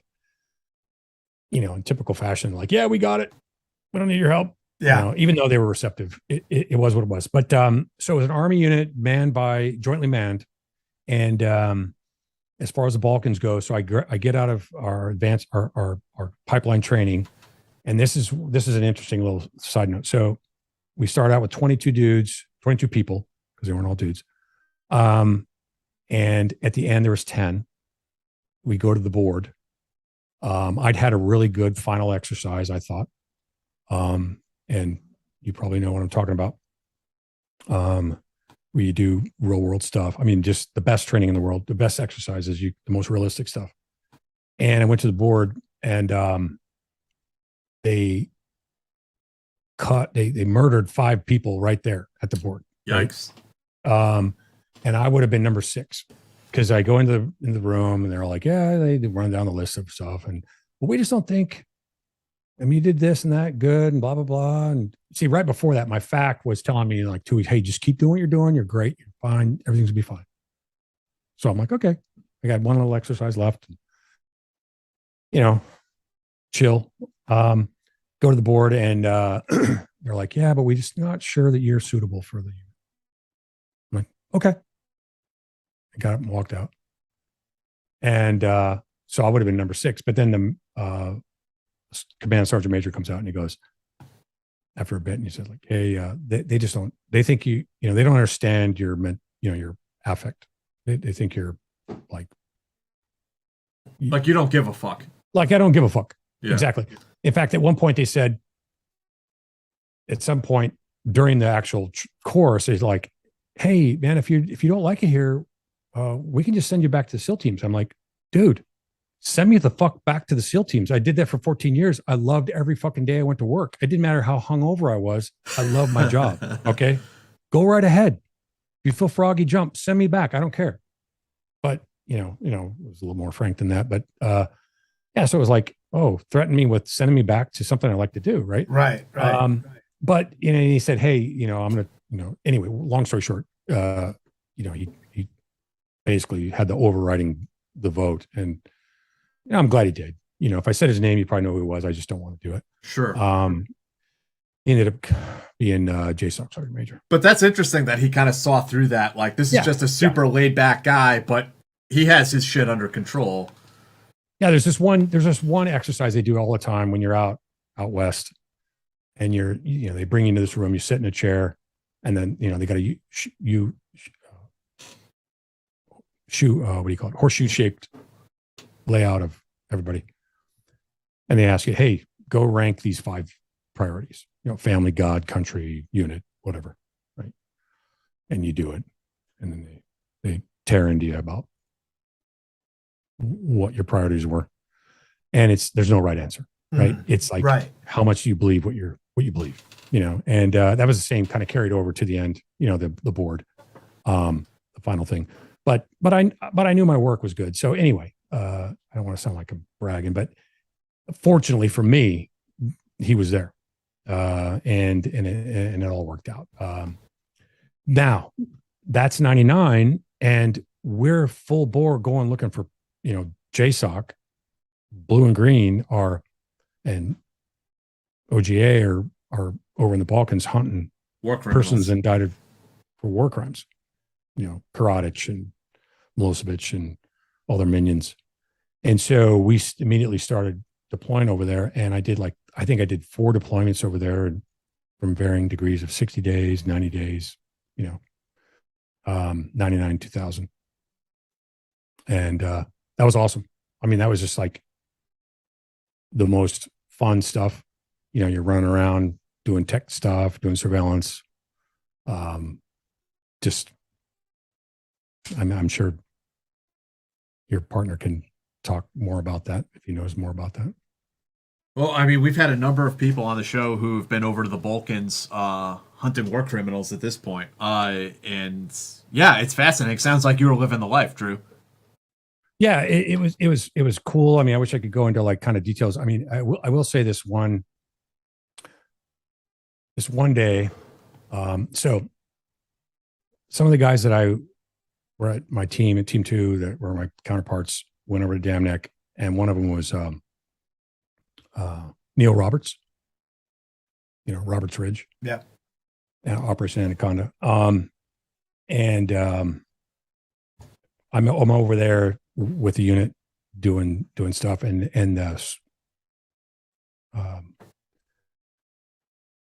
a bunch of guys from Red Squadron came over, and they had just come back from there, and they were the unit, the team that was going to like do the hits, go round up dudes. And one of them was Goody. You know Goody, Dave? Yeah. I mean, I know what you're talking about. Yeah. Yeah. Okay. Anyway, those guys, were awesome. So it was getting ready, time for me to rotate out, and we had a bunch of cars, and we just got this new Audi A8 in, right? And I was like, oh, I wanted to drive that thing. So I said, hey, I'm gonna take the A8 out. I'm gonna see if I can set the record to whatever that town was in Srpska. And I did. Zoom, full speed, blowing through checkpoints and everything. Get there in like 55 minutes. It's normally an hour and 45-minute drive or whatever it was, right? And I remember driving through town, cruising through town past the Italians or the Dutch or whoever they were. And I look over to the right and I see this car. It's BMW, a red BMW sitting in a driveway. And there's someone out there barbecuing. And I called back. I said, hey, texting is, what kind of car does Joe drive? He drives a red. I said, oh, okay. Is it, license plate, blah, blah, blah. It turns out I accidentally found this one guy that was, that we were looking for, and passed it on, PID'd him. We came back. I came back, and then it turned out that those guys ended up going and getting them. And it's kind of one of those. Oh, wow. Yeah. They set up with, they had a set up a place, and it's a classic story where they wait for it because he washed his car every Sunday, right, in his driveway, and so they just rolled up one day with a van and did the thing, punched him in the mouth, threw him in the van, black hood over the head. Yeah, I don't even know if there's a black hood. I don't think they even gave him, they didn't even give a shit. Like just disrupted this family barbecue and took this guy off the street, and I always thought that was pretty satisfying. Yeah. Just like, again, luck, total luck. Right. But we did a lot of really fun, cool things that, we performed instead of having surrogates do it or whatever. Very satisfying. I went out after that. I went out to the bundle course, tandem bundle course out west in Tucson and Marana. And while that must have been a gas of a time. I mean, it's like a 600-pound bundle, right? Yeah. We were jumping. They were doing everything: motorcycles, cruise boxes, sono tubes, those things full of, like you see, full of kit. They've gotten it. They made it. So you're a tandem bundle muster when you get out. But here's the cool thing about 9/11. If you want to know, so me and a buddy, back up to 90. This is gonna be the year 2000. We go down to this course. We got invited by our cousins to say, hey, if you want to go to this course where you can learn all these boats, different kind of boats and different kinds of diving. And you can come down here and take this course. So it was a month long. So we learned all kinds of different dissimilar vessel driving and whatnot. And then you mix trade crafting with that. So you're using, you're learning how to do that. And then we did mixed gas diving. get our little certificate, our little diver card. So we could do any kind of mixed gas diving and whatnot. And so I made friends with these guys that were down there. And later on there, they invite me up to this barbecue up in Arlington. And we're sitting outside, if I said their names, I know you know them. But one thing led to another. And Mick, who was there at the time. Mulroy. Yeah, Mick Mulroy. As well as Thomas was the last name. Anyway, they're like, hey, we're getting ready to go do this thing called the Nile, right? In Iraq. And we're taking these 10 scoop guys and pilot team dudes, and we got extra slots. What do you think? You want to come? You want to do it with us? And I'm like, yeah, sounds good. What's his name? Who's the famous CIA guy who wrote the books before that about that? They made not Serpico. Anyway, you're talking about like Bob Baer. Bob Baer, yeah, Okay. Bob Baer. Okay. So Bob Baer was like one of the legacy guys who rotated in and did that stuff prior to. Yeah. Right. Okay. But it kind of, I don't know the actual, timeline of whatnot, but by this time it was after 9/11, it was game on. Things were going to happen. So, I kind of skipped past 9/11 because I don't need to talk about that. Everybody knows about that. Sure.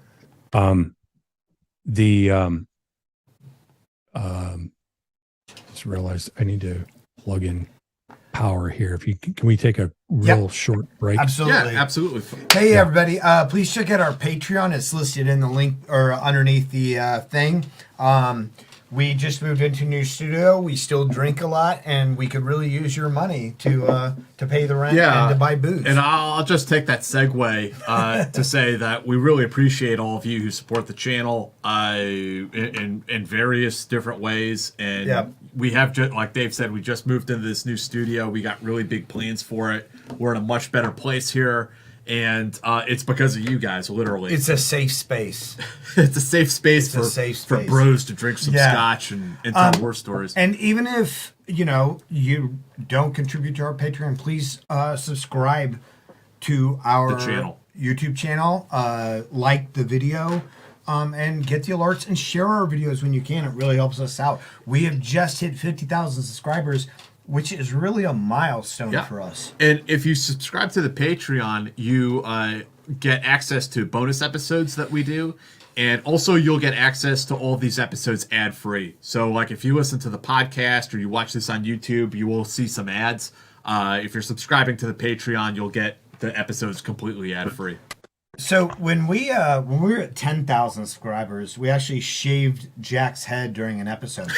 We said at 50,000 subscribers, My COVID mullet, we would do cosplays. Now we realize at this point that doing cosplay during an episode would kind of be insulting to our actual guest, but I don't know, man. I mean, maybe we can be talked into like getting done up for a bonus episode on the Patreon, and only if you're a Patreon subscriber can you see Jack and I in cosplay.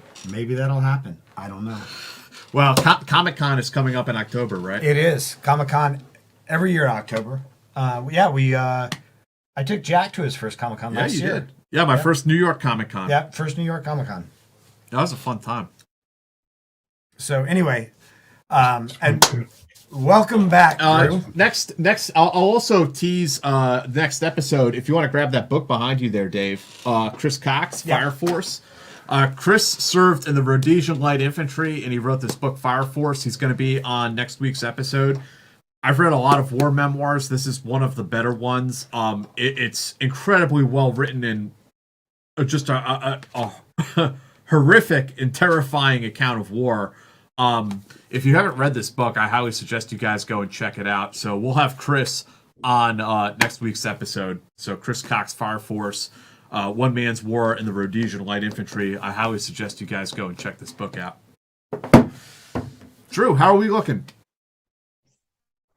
Can you guys hear me? Yeah, we hear you. Okay. technical difficulty on my end. Can you see me? Yeah. We got you loud and clear. Okay. Lima Charlie. I have to Oh, adapt good. here. Okay. Drew, before we go any further, I just want to say that I was a Navy corpsman. I was a dive med tech. So I was a corpsman in the dive community. I feel your pain when it came to promotions in a specialized field when you had to compete against corpsmen worldwide. I feel your pain. Well, that makes me feel a lot better, to be honest with you. So I think I'm having an issue with Zoom on my end. We see you see like, Yeah, we got it's all you. good on our end. D, did you do something? Break yourself. Hang on a second. That's a little attractive, isn't it? Well, yeah. What's the issue? Because it all looks good on our end here. Yeah, it's I plugged into power and I think I'm okay. I Okay. think we can continue. I might not just see the split screen anymore because Okay. I might have disconnected from my version of the Zoom. So Okay. Oh, well, we see you, we hear you. Yeah. So let's well, could you, if you could jump back into it Okay, and we're pick good. up We're pick good. up pick up pick up I your fixed story. it. Yay, I fixed it. Okay. Great. I'm not all effed up. Okay. Thanks for covering for me. Yeah. No worries. All right. Where were we? What am I telling you? You were now? talking What am I about telling you now? after 9/11. You were talking to Oh, yeah. Mick Mulroy. He was saying that there's this thing popping off. Do you want to get in on that? Well, because we had a really good relationship with our cousins, our unit did. We were real tight. He told me about it. They gave me the details. They told me who to talk to and everything. So I ended up scribbling it down on a piece of paper, some numbers and names. And I remember I went back to the command, to the unit, and a friend of mine who's now in charge of the Death Star. He was one of my teammates, but he was also the squadron commander at the time. And I said, "Hey, sir, here, what do you think of this? Want to do this?" They're asking us if we want to do it. We want to be part of this. They're going in before the war. They're going in 2002, right? And long story short, phone calls were made, relationship, things were vetted, and that's the reason why our unit got into The AFO mission. into the deal before. We are part of the Nile team. We went in October of 2002 and started doing OPE, AFO, whatever you want to call it. And it was just, again, God loves freaking frogmen, and lucky, right place, right time. The rest is kind of history as far as So that's how we actually got into the whole war beforehand. Your story intersects with some of our previous guests. You brought up Mick. Mark Giaconia with 10th Group was out there. Who else have we interviewed? Sam Faddis was out there. I think we've interviewed a number of people who are out on that initial OPE mission into northern Iraq. Could you tell us about how that went from your point of view, as far as like infiltration, and then what the operation, what the mission was like? Yeah, sorry, I'm getting myself unfucked here. Yeah, no worries. Yeah, so we had a really interesting journey over there to Turkey, and then into our whole thought process was we were going to be the gateway for the Northern Front. We were going to set the conditions, do the collection, AFO, OP for Fourth ID was going to come in through the north. And of course, we know that we got the Heisman. They got the Heisman from Turkey. That didn't happen. So it ended up being that it was us, us and the Kurds, and 10th Group, which, had a role in the initial invasion anyways, but They ended up taking a bigger piece of the pie because that was it, and then of course we all know about Viking Hammer, which what those guys did, we did. Actually, we planned it. It was Uncle Andy and Nick and some other guys, along with, and then the 10th group guys came in and fine-tuned it to their order of battle. But it just, it was a good time because for 3 months we were, October, November, December of 2002, we were in there by ourselves, running around doing recons. I mean, I ended up lasing 62 dimpies for that. Wow. Not just myself, but, Sure. It was, like lasing to get grids or lasing for airstrikes? For tomahawks. Yeah. Oh, so when they fired those cruise missiles, Mark talked about that when we had him on here. It was like they fired like 120 tomahawks that night. Yeah. So the 28th or whatever it was. Yeah. So there was 62 tomahawks fired, at least 60 something, like 2, 3, 4, whatever. They were launched from subs, ships, and whatnot. And it was just most awesome because we were at this Ford little place that Mark probably talks about too. I can't remember the name of it, but and it was like this light show. You could hear it was like jets flying over, but they weren't jets. They were, tomahawks. And then we just watched them hit wham, wham, wham, and just waylaid all these targets. And then within a day or two after that, let's see, 10th group might have already been in. Yeah, they were already in. And we had planned the 4 prongs for Viking Hammer, and then we launched that assault afterwards. But prior to that, we also had this CCT guy, the true hero of the whole Viking Hammer thing was the Air Force CCT / combat controller guys. They just were like composers of an orchestra. It was amazing. Like when we did our assault on Viking Hammer, we'll call this guy Jack. He had aircraft stacked up like LAX. Yeah. From you probably heard the story, and it was poetry in motion. We have talked about the talent of JTACs and CCT guys before, and how they are operating at a level that most of us can't possibly understand, controlling so many different assets at a time and being able to guide them on like calmly, coolly, collectively, just like rolling in asset. Like it's just amazing to see them in action. So for folks out there who haven't watched those previous episodes we've done, I hope they will, but Viking Hammer was an operation between U.S. Special Ops and the Kurdish Peshmerga to go and fight Ansar al-Islam in northern Iraq in 2003. They're an Islamic terrorist organization. The fear was that this terrorist organization could kind of bog down our invasion of Iraq. So we had to have kind of a northern front in that conflict during the invasion.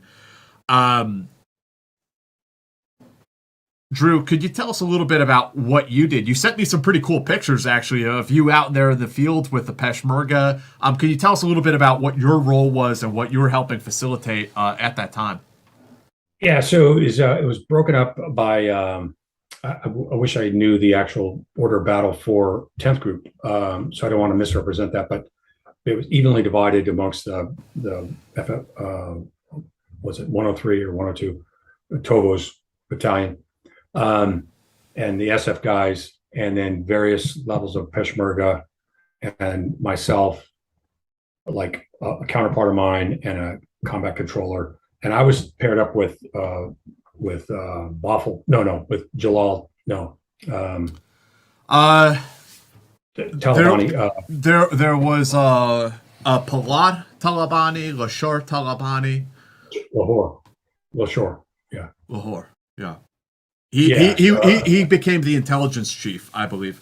Yeah. So I was paired up with him, and Jack and I, and we were on the yellow or green prong, I forgot. But we ended up being with the guys, the snipers from 10th Group that were taking out. They did some great stuff with the Barretts. What's that? With the 50 cals? Yeah, with the Barretts. Mhm. Yeah. In fact, I think one of the pictures I sent you, that was taken from that day. In fact, both those were. But yeah, so we fought our way uphill through. We had pulverized a bunch of positions with AC-130s the night before. Fought our way uphill. We're taking effective fire, and the thing that struck me about that whole thing was these Ansar Islam were clearly not just some, forgive my terminology, raghead, just amateurs. These people were they were trained, right? Yeah.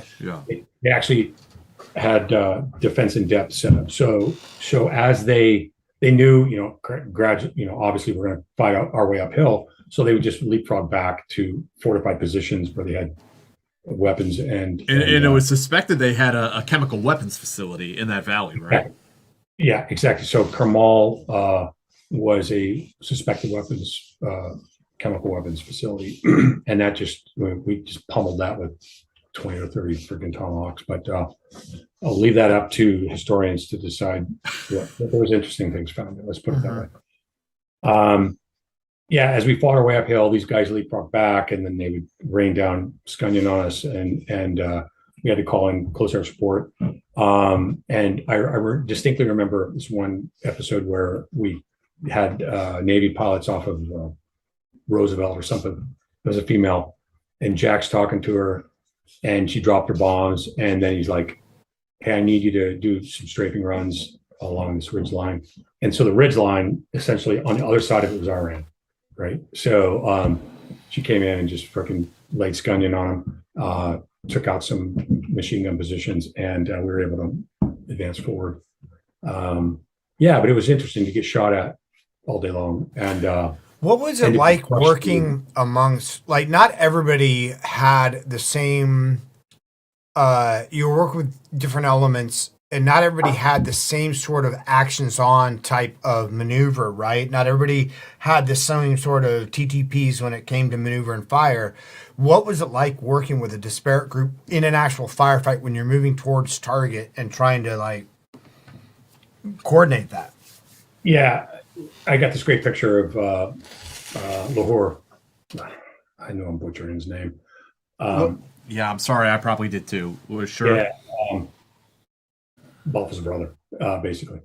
And so it's like, hey, it was a bum rush with the Kurds, but the SF guys, and I don't know how it worked out, but it just worked. We just, we passed the, we leapfrog up to, some cover, and those guys were charged up. The Kurds were charged up, and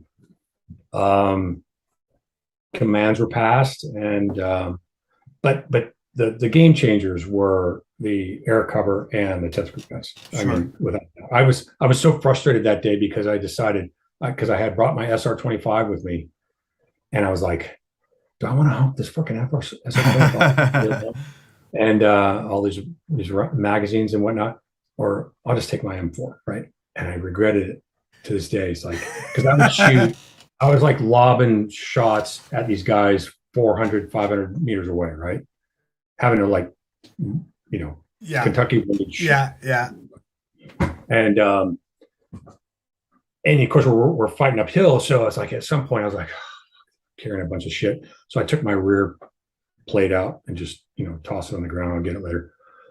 So, but yeah, to this day, I was like, never go anywhere without a 7.62 rifle in the open. It's funny because we were just talking about the SR at lunch today. We were just talking about it today, and like my experience of it in the late '90s, it didn't have a forward assist at the time. I don't know if that changed, and I fucking hated it because of that. Yeah, I'll be honest with you. Like everybody else I knew was a sniper. I wasn't, but I'm a real good shot, or was back then. And let me put it this way: I got a Jerry Barnhart hat. Oh, nice. Which Jerry Barnhart was like one of the, he's an amazing shooter and one of the principal teachers for a lot of the soft units. And you had to shoot first in his class Did you have to outshoot him, or you just had to? No, you just had to be the best of the group. You just have to be in the best of the group to get the hat, right? The hat. I probably should be wearing that shit right now. So from what you experienced out there that day, I mean, I reflect back on what J.R. Seeger said when we had him on, that the combination of U.S. Special Forces, CIA paramilitary, and American air power was just a very deadly combination. Absolutely. It was. I just remember, like I said, it was like I was a spectator half the time, right? Other than rounds, and the interesting part, I don't want to sound like there I was, and knee deep in grenade pins, but they were shooting at us, and the rounds were hitting, but they were also shooting from far away too. So it wasn't like, it wasn't like Fallujah or Ramadi or anything like that. But I remember this one Kurd taking a round in the chest right next to me, kind of in between me and Jack, and I went to him and pulled open all of his, they had layers of clothes on, right? Because it's like March, right? In Iraq, there's snow on the mountains, right? It was cold. And I pulled all these layers of clothes out, and the 7.62 round was like sticking out of his chest. It wasn't even like, it hardly even penetrated. Because it bled off so much velocity. Yeah, exactly. Right. I should have made it more dramatic, It was just kind of funny, but it's we did that. I ended up clearing some caves and getting some guys that were hiding in some caves, a couple Kurds. And I remember leaving that at the end of the day. I'm like, gosh, do I need to write a report on this? Am I going to get, it was like the dilemma. No, I'm not going to tell anybody because I don't want to do the paperwork. Right. Someone going to, back then it was like, you're going to get in trouble. Why were you put yourself in harm's way kind of thing?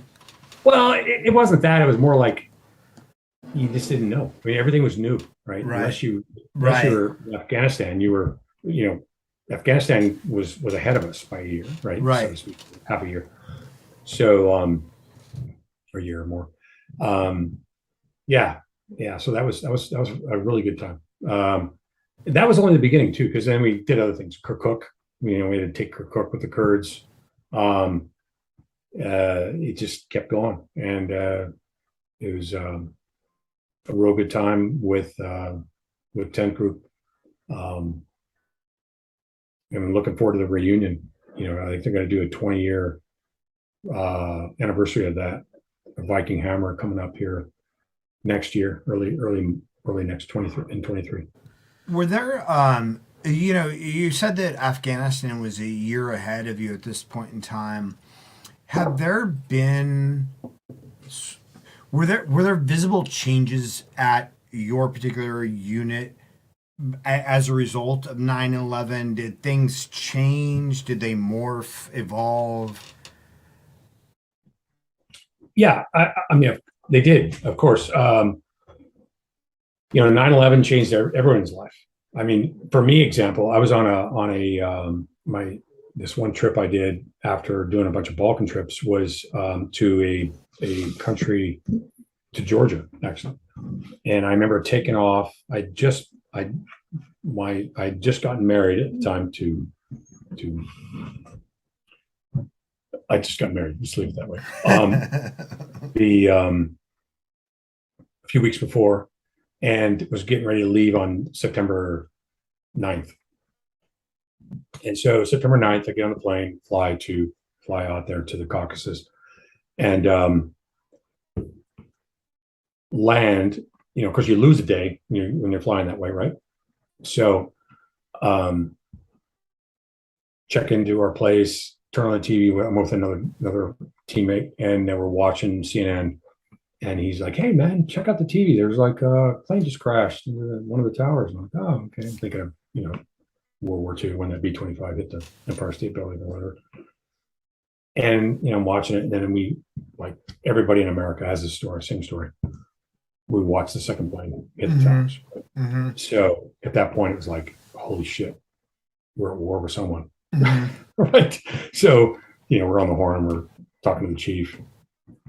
at the base or at the station, and next thing you know, we're doing stuff. So from that point on, everything was like laser focused. It was awesome, great times to be alive. We just got everything we needed.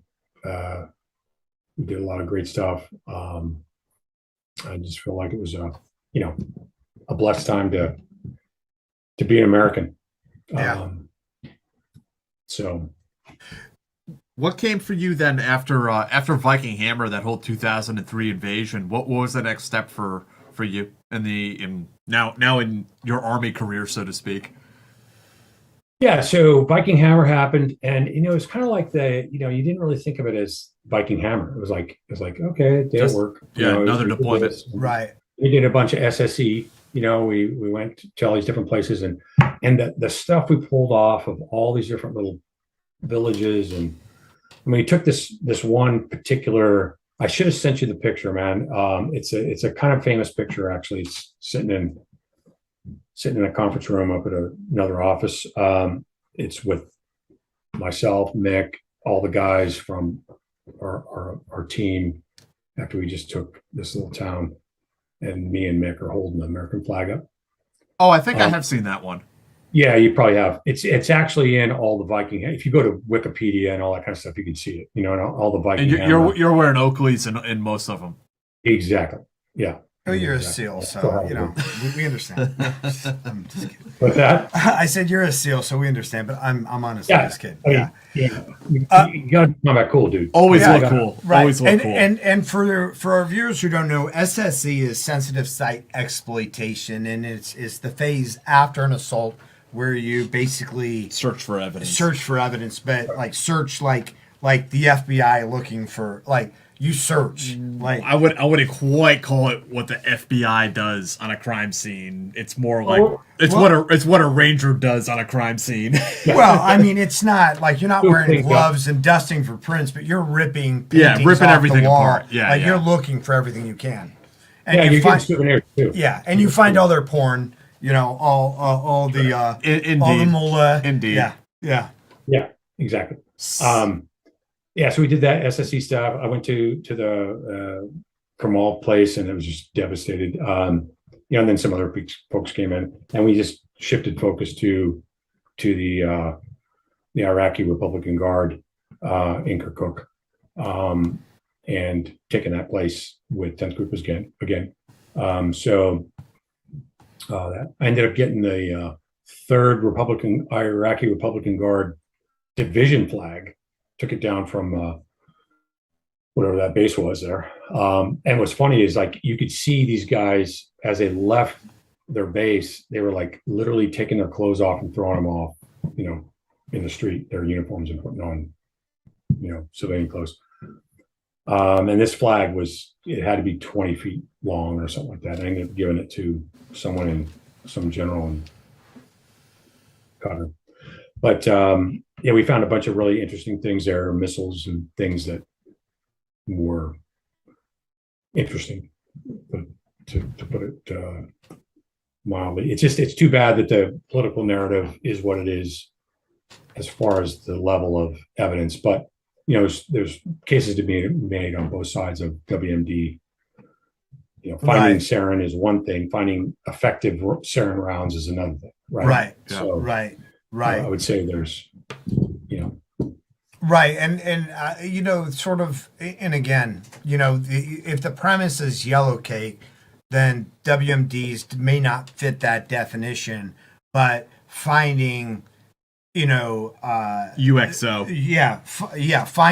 Finding toxic gases or finding chemical weapons does get downplayed in certain narratives, for sure.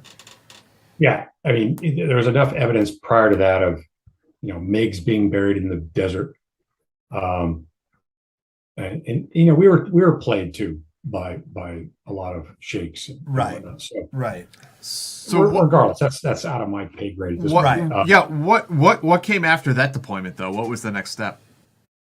Okay, so came back from that. Before I left, I had to go down. So we were also planning how we're going to get into Baghdad first to set conditions for the guys who were, first ID one MEF and third ID.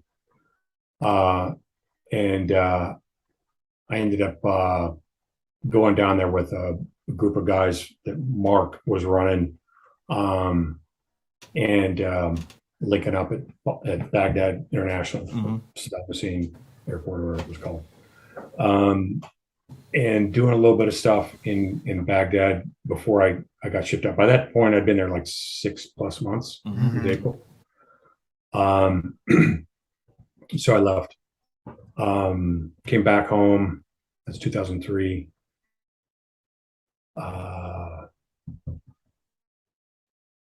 And at what point in your career, how many years did you have in the military at 2003? Let's see, that would have been enlisted in 87. So, what? Do the math for me, 15, right? Around there. 16 years. So I ended up coming back to the unit and taking.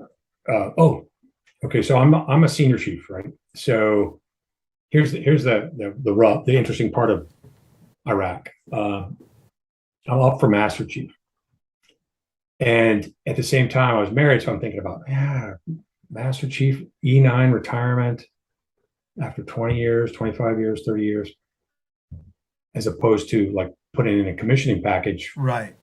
It's a big pay difference for retirement. Yeah, pay difference, right? So I put in I put in a package for commission, a Mustang commission, and you can check a block for warrant officer or just line officer, right? I'm like, fuck, I don't want to be a warrant officer. Nothing wrong with warrant officers; they're awesome, right? But I didn't want to run a training staff, right? So I just thought, I'll just roll the dice, line officer. So the message comes out. I'm on an objective overnight. It's December of 2002, and I'm selected for master chief, right, for E9. Then I might have the order backwards, but I also got selected for LDO for commission. So I come back and I have to make a decision, and I went to the boss, to the CEO, and I said, "Hey, man, if sir, I didn't say man, sir, if I take this commission, can I stay at the unit?" And they're like, "I don't see why not." Right? Because typically, if you get commissioned, they send you off to freaking another side of the world, right? So no one knows who you are. So you show up as this boot ensign or officer, and so one day I'm selected. So everybody thinks at the unit I'm going to be an E9, and then next thing I'm like, well, I'm going to be an O1, right? So we do this ceremony, and I get go from E9 or E8, promotable, to O1. And it was like, people were looking at, well, what do we call you now? I mean, you call me Drew, right? So I stayed there for another 5 years. Ended up taking one of the other troops, a different kind of troop that did different atypical stuff. Did some stuff in some places. Say again. Did some stuff in some places. Yeah, it had different flavor to it. And I was the XO for that for a while, and then I did the pro dev kind of stuff where I had to like punch tickets S3 and whatnot. I was a L&O for whatnot, but that wasn't the end of my utility. I actually did some other stuff that was with other folks, other agencies. So, but you're still deploying in support of the war on terror, doing your thing there, and you said eventually you became cadre for the selection course, right? You kind of came full circle. Yeah. So I mean, what happens is whether it's once a year or twice a year, it depends on the year and the time. Typically, it's twice a year. They'll do an assessment and selection. They bring in candidates from the military. They do, you do a screening, you assess them, and then you put them through a pipeline of tasks. And, they pull from whoever's available within the squadrons to be cadre. And so that was very rewarding, to do that, to teach people tasks and assess them. And now you're one of the guys in that horseshoe formation around the candidates that come in and. Yeah, actually, I never got to that point. Okay. I don't think I was. I'm not that. It was senior folks who did that. But I had feedback. I had green sheets, pink sheets, or whatever they're called. I had to fill out.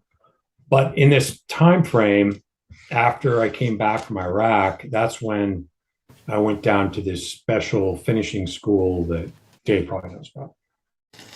And I became a certified operations officer. Mm-hmm. So that after that, that's when I started doing, CO stuff, in Somalia and other places. So that's when I got to, really do the things that I thought was really my sweet spot, like strategic intelligence. Yeah, run sources and whatnot. Mm-hmm. Yeah, and that was a dicey time in the history of Somalia and the Horn of Africa, but very rewarding. And Somalia, you mentioned Goody earlier, and that was Somalia, right? Yes. Yeah. That's regrettably that's. Yeah.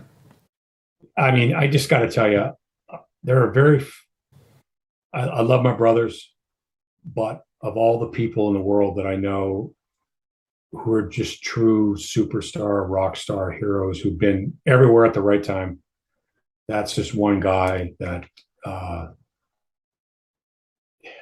nation owes him. Was he the Bancroft guy that was killed over there? No, he was. Okay, I'm thinking of someone different. Sorry. Yeah, he was just, yeah. But just yeah, he was one of the OPs in Anaconda, and everywhere he went, things happened. Mm-hmm. So, and regrettably, I don't think he had any family or any children, but him and his wife were very involved in other, mentoring. Children that had didn't have parents or fathers and whatnot. Mm-hmm. Yeah, good guy. That's incredible. I hope his story can be told in further detail someday. Sounds like a pretty amazing dude. Yeah, he was. I mean, I feel like I had like an average career. You kind of rack yourself, you kind of compare yourself to your peers, and that's just the wrong thing to do, because it ends up setting you up for problems later on. You get out, right? You question, could you have done things differently or whatnot? Right, and that's a trap, because you are comparing your. It's sort of like the whole Groucho Marx thing. I would never be a member of any club that would have me as a member, right? Like we see ourselves in a different light than we see everybody around us, and so many times you're like, how am I here because of what, right. And it's even like on this show, we have people who come on who have done incredible, phenomenal things, and they say, I don't know if I can be on your show because you've had some legends, and it's like, you're a legend too. Yeah. It's and I think especially in special operations, which is an area of, high achievers, people who set goals and achieve those goals. And if you're consistently comparing yourself to the people around you, we tend to diminish our achievements and see and go, oh man, then I could have like look at what they did. I want to ask Drew about his about post retirement and or post army or post military and some of the things you did. Let's get into the viewer questions first before Absolutely. We go there. Let me jump over those. People very much care. There's actually, not only 700-800 people they watching actually this thing give live, us money to ask you questions. So, how do I get on that? How do I tap into that stream, man? We'll talk. And you're gonna tell us about your upcoming stuff. Yeah, so that your we can tell upcoming you how podcast to tap into that. We'll talk about that at the end. That's right. Let's talk about. Let's see what your group wants to know. Yeah, let's see what they got. Yeah. So, let me do my broadcast voice here. There you go. John Pierre, who just donated, thank you very much. Darren Jones donated also. Both very generous. We really appreciate it. Jacob Wall, Drew is like the mirror image of Dale Comstock, yet equally, if not more, imposing. So what? He said that you are like the mirror image of Dale Comstock, another guest of ours, yet equally, if not more, imposing. And I think what he is saying is that, like, Dale is very much a larger than life figure in the way he carries himself, and deservedly so. Like, he's been there, done that. And you are humble, and yet you are also equally, if not more, imposing, is what our. Well, that's very flattering, and thank you for, I feel like, and this is gonna sound corny, but I really do believe that I was blessed. The fact that I came in when I did, and had the fortune to walk amongst folks that were just like me, who did amazing things. It's sometimes you just wake up one day and you realize I belong here. Whether you're a Major League Baseball player or an actor or a pro football player, whatever it is, you just wake up and go, I belong here. This is where I live. I can do this. I can perform. I can, and it doesn't mean I'm any more Superman. I'm not a Marvel character. It's just that you just realize, you're a craftsman. Your trades, you know what you're doing. Right. There's, when you get to that point where you trust your inner self, I think that's what I learned going to the unit. It's like, I made this decision because I think it's the right decision. And here's why I think it's the right decision. This is why I set the LZ up this way. This is why I aborted this mission. This is why I did this thing. And you're right, because it turns out right. And so when you're fortunate enough to be in that position to repeatedly over years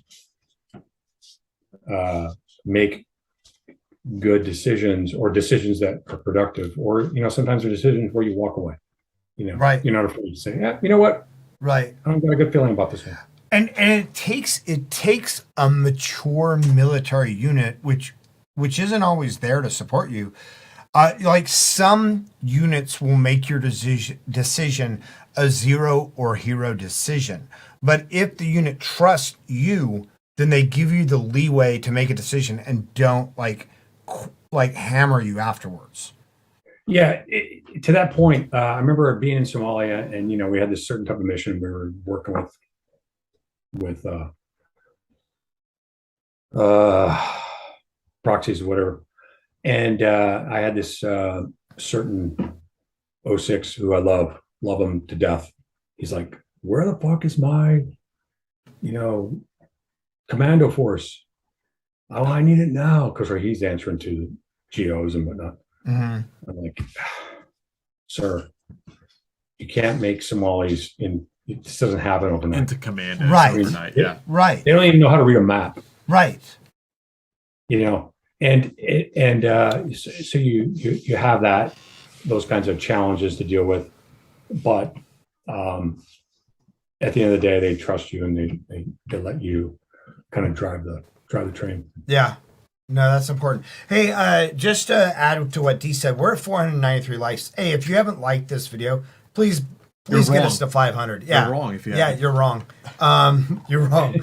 Straight up. And then Adam White, one of our beloved guests, thank you for the donation. He said, great interview. We're all very lucky to have you, Drew. And keep making it funky and keeping it spicy, y'all. Go team, go. Yeah, Drew, we are very lucky to have you. We deeply appreciate you coming on.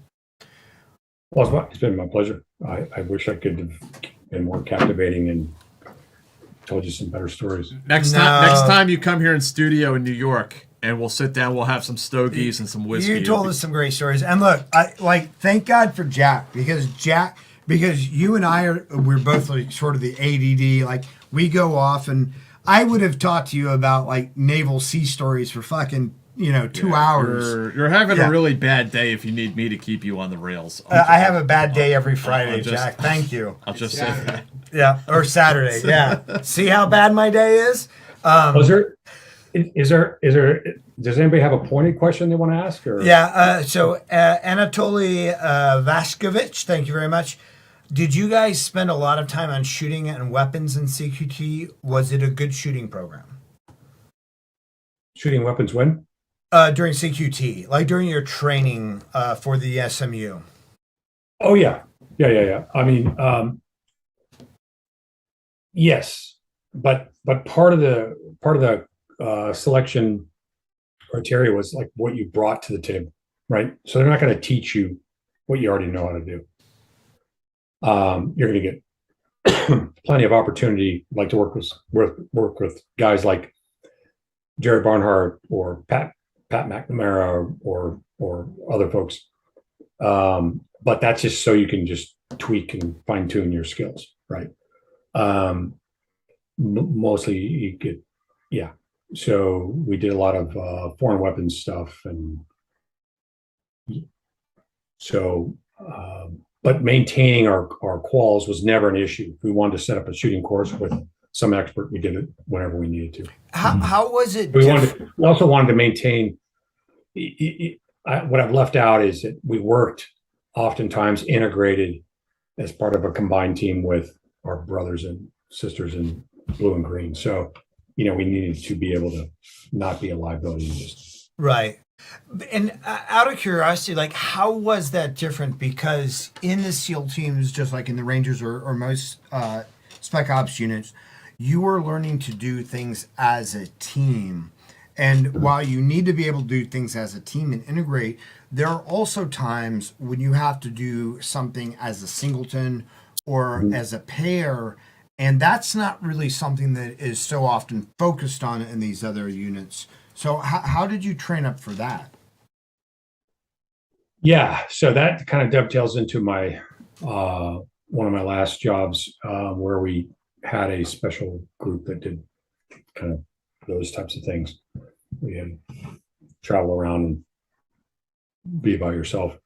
And notably, for example, we had a particular rock star who went on a trip, and as soon as he landed, his spidey senses went off, and he realized that he thinks he might have coverage. Sure enough, it could have been criminal. I mean, that's one of the things you neglect. We always want to look at things from the standpoint of it, as a hoist, right, or foreign intelligence, like service. Espionage, right. But a lot of times it's just criminal activity, right? Because you're an American in a country that's not, that likes tourists, And regardless of what it was, he had the situational awareness to recognize the situation. And sure enough, a van pulls up, guys jump out, someone sticks a gun in his chest, and he does the frickin' swim move, takes the gun away, takes a round, you're right, but takes the gun away, Damn. shoots back at the guys, right, hits a couple of them, and they speed off. Then he's got to do the Jason Bourne shit, right, and he could have like the embassy exfil him, but then he would blow everything. So instead, he decides to make his own way. He does the Jason Bourne, goes to the gets his supplies from some pharmacy or whatever, takes care of himself, does the right thing, notifies we got a procedure, and to your point, that's what happened. So, but it was completely below the radar, did the right thing. Yeah. Well, but that's the level of stuff that really does happen, and you you're proud of when your gals can do that. That's super hardcore. Like the way that account's published in the books is that guy was mugged in a gas station essentially by crooks. But what you're laying out is like a kind of a pretty different situation. No, it wasn't a gas station. It was, he's on his way from the airport to his hotel. And these are not criminals. These are people who know who this dude is and they want to bag him up. Yeah, one could definitely make that assumption.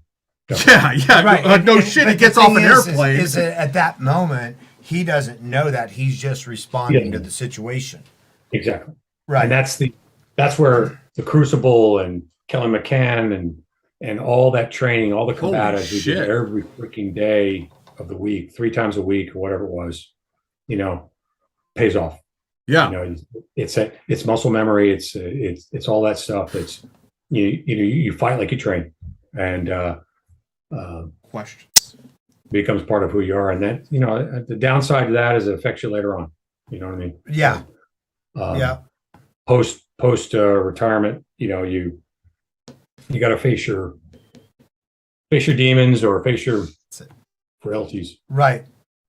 And we've talked to a number of other people who have, talked about, that challenge of what comes up after, because it's easy to sort of subsume or push down or ignore that stuff when you're still going, 100 miles an hour. But then when it all stops, all of it, then what are you left with and what comes up? And that's kind of it with the questions. Did you have to deal, like, were there things for you, like, working through afterwards? Yeah. Honestly, where I'm at in my life right now, these are the things that I really feel are important. And it surprised me, but yes, I did. Because when I got out, PTSD was a stigma, right? It was something you didn't, of course you thought, oh, only other people have it. Conventional soldiers have it. Right. Yeah. Exactly. And, but the assimilation part of society, everybody has to go through some sort of, well, I shouldn't say everybody, but many of us, high performers, I want to say, it's like we always joke about, it's a performance league, right? You either have a good batting average, you drive in runs, or you don't. So and you constantly measure yourself based on your peers. You get out and you have to struggle with relevancy. Like I used to always joke about my sell-by date, when you get out and you cut away, you've got an amount of relevancy in the community that unless you hang on to another organization that's going to keep you relevant, you're going to, things are going to move past you. And fortunately for me, I was able to do that. I ended up working with Mick and some other guys for a little while. Although it wasn't a real long time, and I made a personal decision not to, it did keep me relevant. I did get to go do some things that I didn't get to do in the military that were just awesome. I got more trigger time afterwards than I did cumulatively, later. But it's just what it was. But there came a time once you leave, you're gone, right? Like the gates close, and you might still have friends, but you're closed off. Yeah, and you know what it is? You think it's you don't know how to navigate the waters. Right? You find yourself for many of us, we wall ourselves off because we feel like I don't want to call, I don't want to talk to my buddies, I want to sound like I'm going to say something that sounds dated. Yeah. I don't want to bother them. And you try to stay in touch, but at the same time, you recognize they're still running 100 miles an hour, and you're not. So, it can take a toll. And for me, it did. It snuck up on me, and when I made the decision to kind of come off the field and focus on a new marriage and having kids, it was a deliberate decision, and but it also forced me to face some things that, what was going to happen in the future. And at some point I feel fortunate that I recognized that I couldn't fix it myself. Mm-hmm. And I reached out. It just turned out it was this weird thing. I got to say it. I was walking into Wegmans one day, and I hadn't seen Rod Gonzo, this one guy. He's an IS guy, an Intel guy, in a few years. And he said, "Hey, what's up, Drew?" And we shooting the shit in the parking lot. And maybe you could just see it. It must have been written all over my face. And he's like, "Hey, have you ever heard of Headstrong?" And I'm like, "No." He goes, "Yeah, well, they got a lot of money, and they're helping guys, and just give them a call." And I looked them up, ended up calling them, having this inject with someone, and just kind of explaining things that I just didn't understand what was going through my head. I never thought about doing anything, drastic. So Right. Some people, Right. with 22 and suicide and all that kind of stuff. But I realized after 25 years or 27 years of doing whatever I was doing, I found myself in waters I couldn't control. Right. Somebody else, and so I reached out and talked to this guy, did an inject. Next thing I know, I'm like talking to a psychiatrist. Next thing I know, I'm talking to, getting help. And Headstrong was started by a Marine captain or major who a bunch of his platoon members, after Ramadi and Fallujah, young guys were killing themselves, suicide, because they came back to the world and they weren't, they had issues, and they were young kids, but the VA just handed them a bag of pills, and Right. So the stigma of PTSD was this, before NICO was formed for the guys at the tier 1 units now, where you actually, get the proper treatment, the proper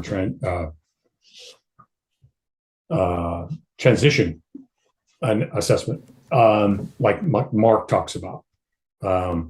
Anyway, that was before that. I was worried about my TSSCI, TK Right. gamma, all that kind of stuff, right? I was worried about, like, well, if somebody finds out I got, issues, I won't be a case officer anymore, or whatever. So this was completely anonymous. They kept, it was all done by big, deep pocket donors. You got the help you needed without any kind of stigma, and Headstrong saved us, basically.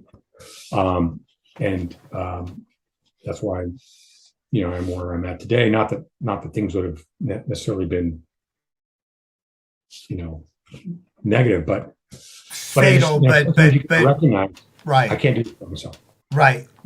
And again, I get what you're saying, that you're not saying that maybe there were thoughts of self-harm, but it becomes sort of an isolation and sort of a downward spiral inside of that isolation that just like, it's not necessarily leading to a path that is physically detrimental, but it's a path where you just sort of isolate and keep, push away family, friends, whatever.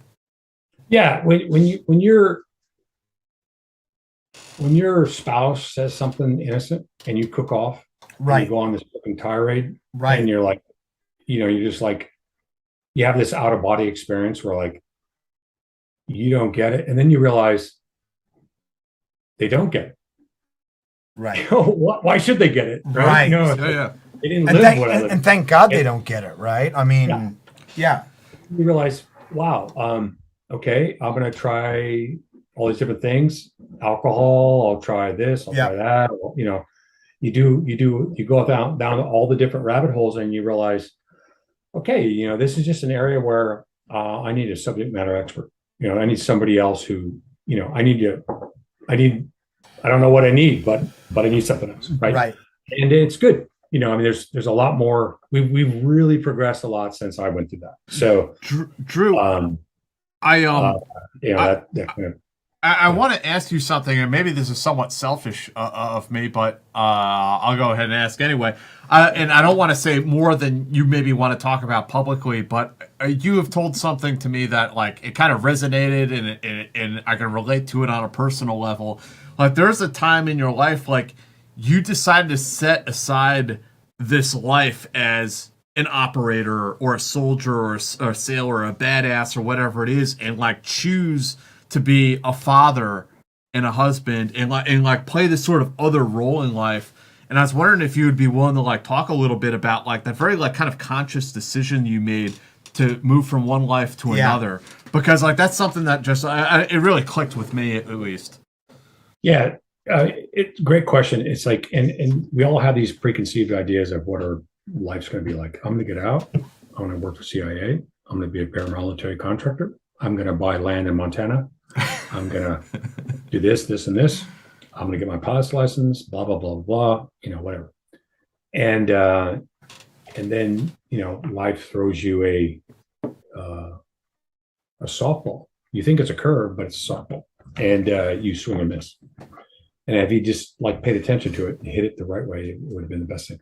So you have it, like for me, I felt like I met my wife at the time, and we were going to go down this path that from Dave's old place, and I realized that wasn't the right fit for me, because the organization was saying your spouse has to basically stop her career. I'm going to be blunt about it because it needs to be said. Yeah, I think so. She's, I look at my, she's a rising rock star in her field, right, globally, right, and within the organization was saying, but she has contacts, blah blah blah. Anyway, right, whatever. All these foreign contacts. And I thought, I put myself in her shoes. Like, what if somebody said that to me when I was in the beginning of my SEAL career? Yeah, would I have? How would I feel today if I had given all that up, all of what I've experienced up? Right. And I felt like that's not fair. I got to live my career. I got to do exactly what I chose to do, and I had a great career, and I wouldn't want to put that on anybody else. So I decided, hey, you know what? I'm gonna decouple. Yeah. I'm not going to impose that restriction on my significant other, and be a support element. In the meantime, so I started doing, IC work, training people, doing whatever.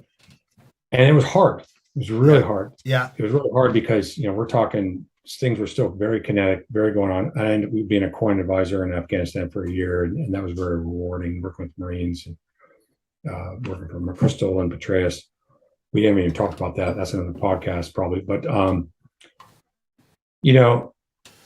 you have to at some point, you just got to make the decision to pull the cutaway pillow. Yeah. Right. And hope your reserve opens. Mm-hmm. You pull that reserve pillow and thank God the rigger packed it right. It saved my life. Right. And then you have to deal with everything after that. And, the transition was a challenge, but I've embraced it, and now I have two wonderful children that I just adore, and my wife is a rock star, and I'm just glad to be her exo and support structure. So. And we've kind of talked about that before. That especially for special operations, right? It's a volunteer service. Nobody gets drafted. Then in Spec Ops, then you're volunteering 2 times or 3 times.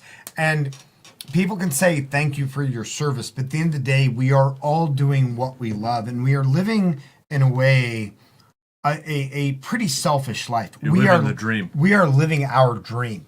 And and what gets left behind are the wives and the children when we're doing that.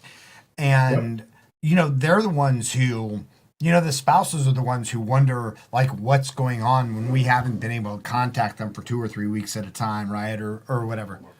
One more question. Okay. And for you to make such a, I don't want to say mature, because obviously you're a grown man, but it's a mature decision. It's a mature decision to say, like, I've been living my dream, and now if I want to keep living this thing that I've been living, then I have to sort of ask my wife to stop living her dream, right? Yeah, that was a non-starter. But that it's a complex thing, right? I don't think I made it with the clarity I'm relaying it to you. Okay, it was a lot of unknowns. Sure. Right. It was intuition. It was more like instinct. It's like, I need help. Right. And I didn't even know why, because I was like, I know guys who did 300 hits, lost guys in their arms. People died in their arms. I mean, I didn't have that kind of experience. Right. I had a lot of very interesting experiences. I mean, stuff I can't talk about right now, but they weren't traumatic. So when it came time for me to deal with the aspect of, like, when I'm asking people, when the psychs ask me the question, so what happened? What was a traumatic episode? I'm like, I don't know. I just, like, how many people did you kill? Well, I'd give them a number, right? Yeah, but that doesn't bother me. Right. It's like, I guess I don't have, but then at the end of the day, it's like, how many people did I have disappeared because of what I did? Or how many people, and that's the thing. Yeah. I don't even care about that aspect. The point is, we end up at a crossroads, and whether we understand how we got there or not is not important. What's important is what you do when you get to that Y in the road, the crossroads, and you recognize, I'm lost. Mm-hmm. Okay. Right. And I need, this is the point where, I got to ask for directions, or I got to ask for help. Right. And you don't know what that help is, but you got to at least ask. Yeah. No, we get that. I mean, I think that, and that's been a common thread too, that, like, people want to think that, like, whether it's post-traumatic stress or whatever it is, that there's supposed to be this big moment when your best friend died in your arms or whatever, and there's not always that moment. Like, it can be a cumulative effect. It can be, exactly. It can be going from 100 miles an hour, always on the go, always, like, living on the edge, to nothing, and all of a sudden, like, there are these, like, shock waves and reverberations that follow that there's not a singular event. So to that point, what happens is this. This is why I'm a big fan of Andrew Huber and some other folks' podcasts. There's a chemical change that happens in your body when you're constantly used to being in a high stress environment and performing at a high level. Your body changes. Your body chemistry changes. Okay, your cortisol level changes. Your heart rate. There's so many things. I mean, when you're used to fighting at night and sleeping during the day, you're a vampire. You're taking Ambien. You're doing amphetamines to do whatever on occasion. But at the end of the day, you're just used to a different body chemistry. Your body chemistry actually changes, and then you come back to a normal life, so to speak, and you're challenged by that, because now all of a sudden everything about you, you look across the street, different activity, you walk into a grocery store, you're checking your corners, where's the exits, okay, what's this driver going to do, all these things that happen that it's part of a chemistry thing. And we all have to deal with that in some way or another, or to some degree or another. And you think that you're in complete control or command of yourself, and then you're faced with these, and you realize one day that you're barking at your wife, you're doing all this weird shit, you're hyper vigilant, whatever it is, too much alcohol, pulling people out of their cars on the road, whatever happens. I mean, you're getting angry at folks, or you're just thinking, I could go on. but the point is, it's not that you're fucked up. It's that you've also been, if you know, over 25 years, you've been conditioned. Your body chemistry has changed. Your neurological aspect of your life. You know, you can't. The guys who took down Captain, rescued Captain Phillips. 48 hours later, they're driving through, the drive-through at Taco Bell. Right. It's like, right. You just shot some guy in the face, and in 48 hours later, you're yeah. Right. In a world that doesn't, I mean, thankfully, I'm not like putting civilians down for that, but have no concept of that. You went from Baghdad to your living room, right? In 24 hours, right? Or the Hooters, or the Sizzler, whatever. Yeah, exactly. What's the last question here? The last question. Thank you, Lauren says, for both the donations. Is there any credibility to the rumors of the Kandahar giant and the Taliban fighters needing 8 to 9 bullets to go down due to Captagon or other substances? Beats I you. don't even know how to answer that. I will tell you this, that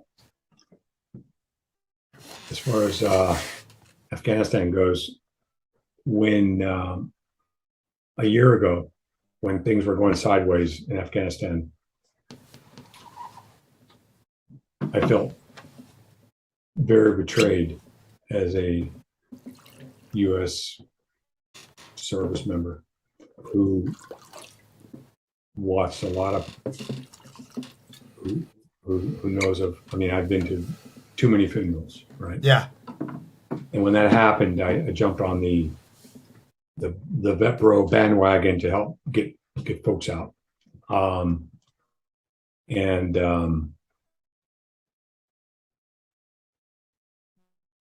To speak to the issues of PTSD, I feel like betrayal is something that people need to check out. When you sign up, you're defend the Constitution, carry out the orders of the day, blah blah blah, and you want to do your job. You kind of don't care, but you don't want what you do to be completely meaningless, discounted, right? As worthless. And as far as that mean type question goes, people should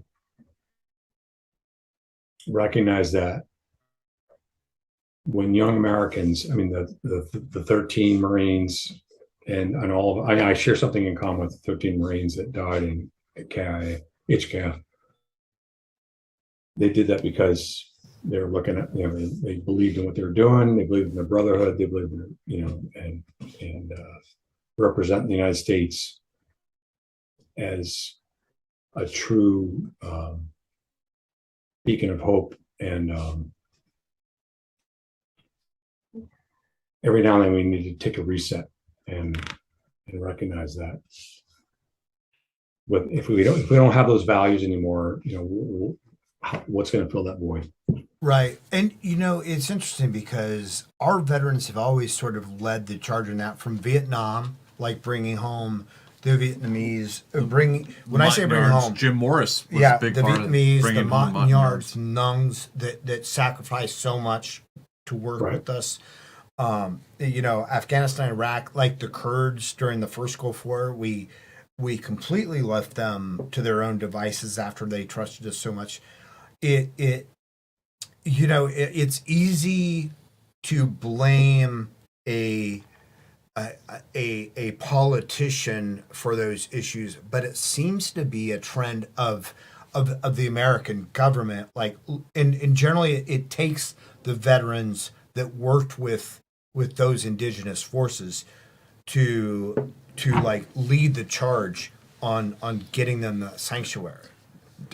Drew, could you talk to us a little bit about what you're doing now, some of the things you have planned for the future? What's the next step? What's the next move for you? Yeah, thanks, Jack, for again just being a maestro. Yeah, so I've kind of like tried to. Oh, say I got out as an imposter, a lieutenant. It's a funny story, right? To be a commissioned officer in the Navy as a Mustang. To retire as an officer, you have to do 10 years in service, right? Now I was pretty banged up by the time I got out. I'd had like 4 shoulder surgeries, a couple of knee surgeries, ankle plates, a bunch of other stuff. And when it came time to retire, I was all thinking about, hey, I'm going to go and work for Wexford, work for AWG, do this and that, yada yada, make money. And when it came time to retire, I was doing my out physical, and I was pretty effed up. And my squadron surgeon, to his credit, said, "Hey, you ever thought about a medical retirement?" I'm like, "Well, that's for guys that got blown up or whatever. That's not for me." He goes, "No, the definition is, can you do your job, right?" And so anyway, one thing led to another. So he helped me do a medical retirement board, and it just did turn out that I was pretty effed up. I was Yeah. I mean, granted, yeah. Yeah. Steroids and Motrin and PRP injections. Yeah. One thing led to another. A little vitamin M, right? What's that? A little vitamin M to get you through your day. Yeah. Yeah. I was living on it.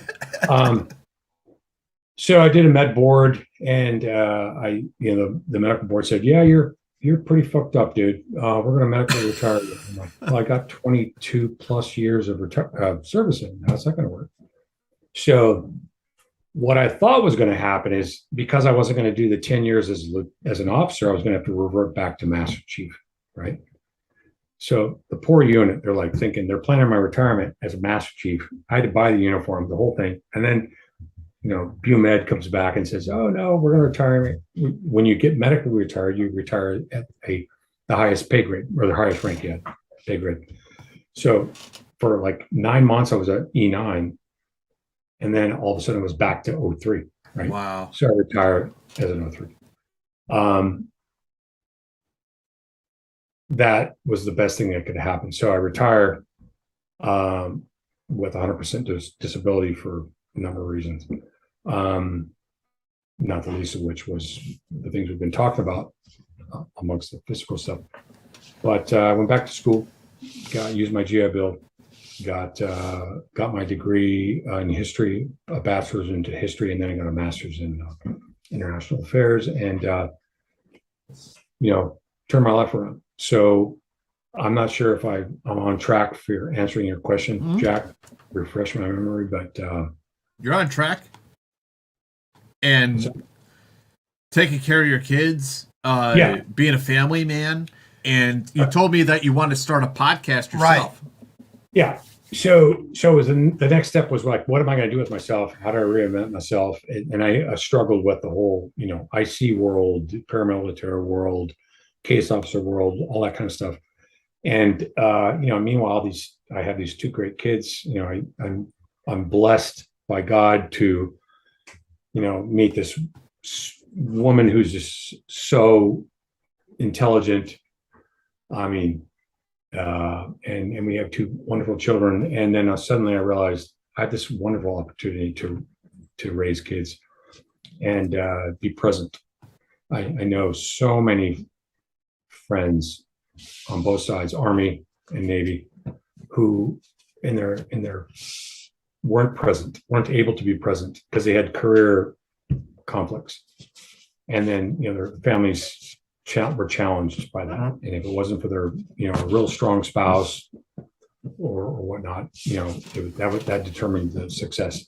But back to now I've got this opportunity, and very recently I've realized that I think what I would like to pursue is the kind of the vet TV version of what we've all learned from being in special operations and having families, right? How the lessons learned, the pros and cons, the funny stuff, And so I'm going to do some what I call Combat Dad, basically podcast. And it's to talk to vets. You don't have to be a combat veteran necessarily, but what did how did you deal with family issues? How do you deal with, the challenges of raising children? Like my kids don't know nothing about my past. Like they're 8 and 6 years old, right? I'm an old man, but and I might as well be a World War II veteran, right? Right. Yeah, but now they're asking questions, Yeah. And I realized all the mistakes I made, all the things I learned, all the things that had I been a good dad before or in the military, I would have been a better leader, right? Right. And how does it feel as a dad when your kids just won't follow the chain of command? Oh, geez. when you realize this is part of the backstory to Headstrong and getting help, right? When you get in the grill, you get in your kid's grill, and you're like, blah blah blah, right?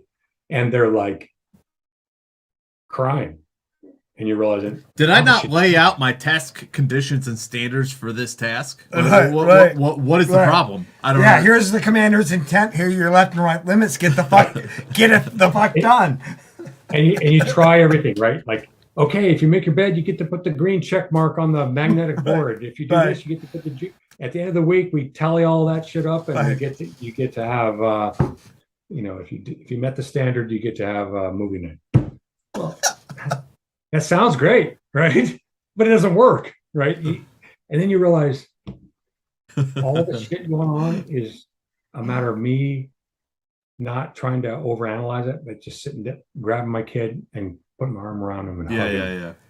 But Drew, Drew, have you tried the dunk test? I mean, have you tried the 100-mile outtake and the snorkel? The drown proofing?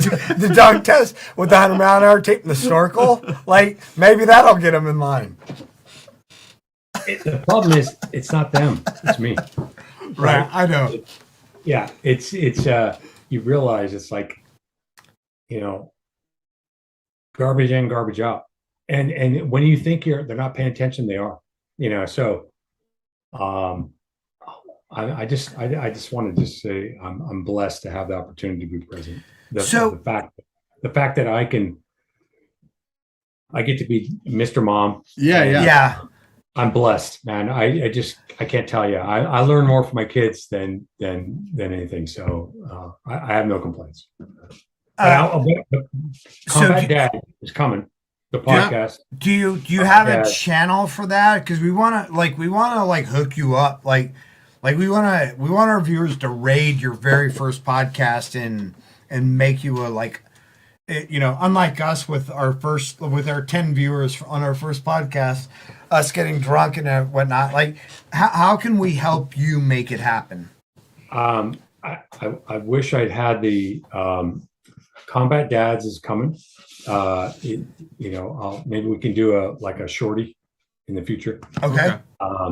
And I'll give you the links. Also, Ajax Shrugged on Locals is going to be a link you can post. And that's where I'm going to talk about more serious stuff. Okay, great. Yeah, let us know when the podcast comes out, and I would love to direct people towards that. We will plug the hell out of you. We love you, and we wish you all the success. And it's an important topic. And Drew, I know we kind of just sort of hit the wave tops of your career here, and there's so much more to talk about. But we've kept you for 3 hours here at this point, and I really appreciate you being so patient with us and coming back on a Saturday to do the show. It's been great. This has been a great conversation, man. My pleasure, dude. We have one last question that came in. And it's from Love Star, and thank you very much. And guys, please, we're not accepting any more. We don't want you to give us. We'll take your money, but we won't be able to ask any more questions after this.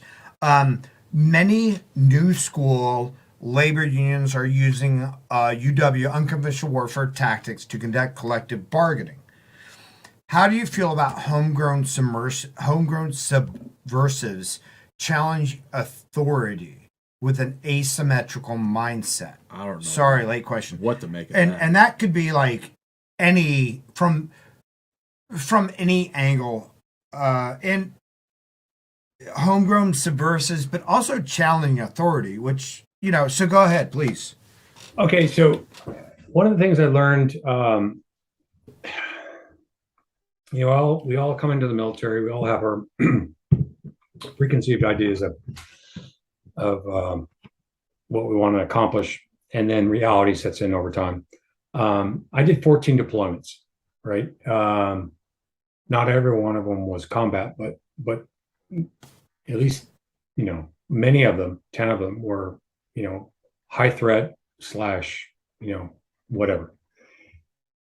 What you learn from that kind of repetition is to recognize not what you think, but what you see.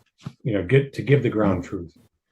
And sometimes the ground truth doesn't dovetail with the commander's intent.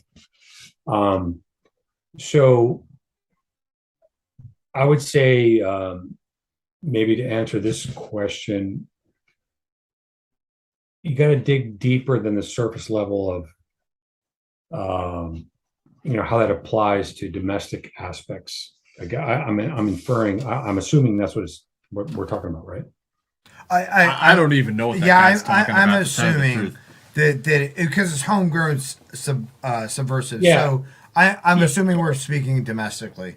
Yeah. So having seen what an insurgency is, having seen what what terrorist cells look like, having seen all that stuff, we're not seeing any of that level of stuff in the United States.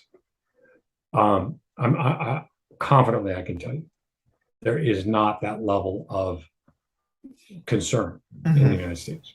There are people that are disgruntled, they're upset, and they're making their note. But the actual scale or scope of folks that need to be dealt with that are being compared to other elements is incorrect. Right. And it's unfortunate that narrative is being, in my opinion, being promoted. It's a propaganda / political type disinformation, as far as I'm concerned. Now, are there people that have those intents or those thoughts? Absolutely. Right. But is it at wide scale enough to be considered prevalent, to be considered, an insurgency or something to be concerned about? It's not like AQI in America. Yeah. Right. And I was a coin advisor in Afghanistan. Right. And at the end of the day, it's like I know counterinsurgency stuff, as well as I know how to kill bad guys. So. Right. And coin is counterinsurgency for our people who may not know. And so like what people may see, whether their whether their viewpoint is from the left or the right, like they see the far right or they see the far left, and they see sort of this propaganda and this information that is sort of being put out there. But what you're saying is that's more of an information war, that it's not, that the effort or the ground gained is not similar to what you would actually see in a counterinsurgency from either side. Yeah. Is that fair? I'm asking. Yeah. Absolutely. I mean, we could do a whole podcast on counterinsurgency aspects. But at the end of the day, this is garbage in, garbage out.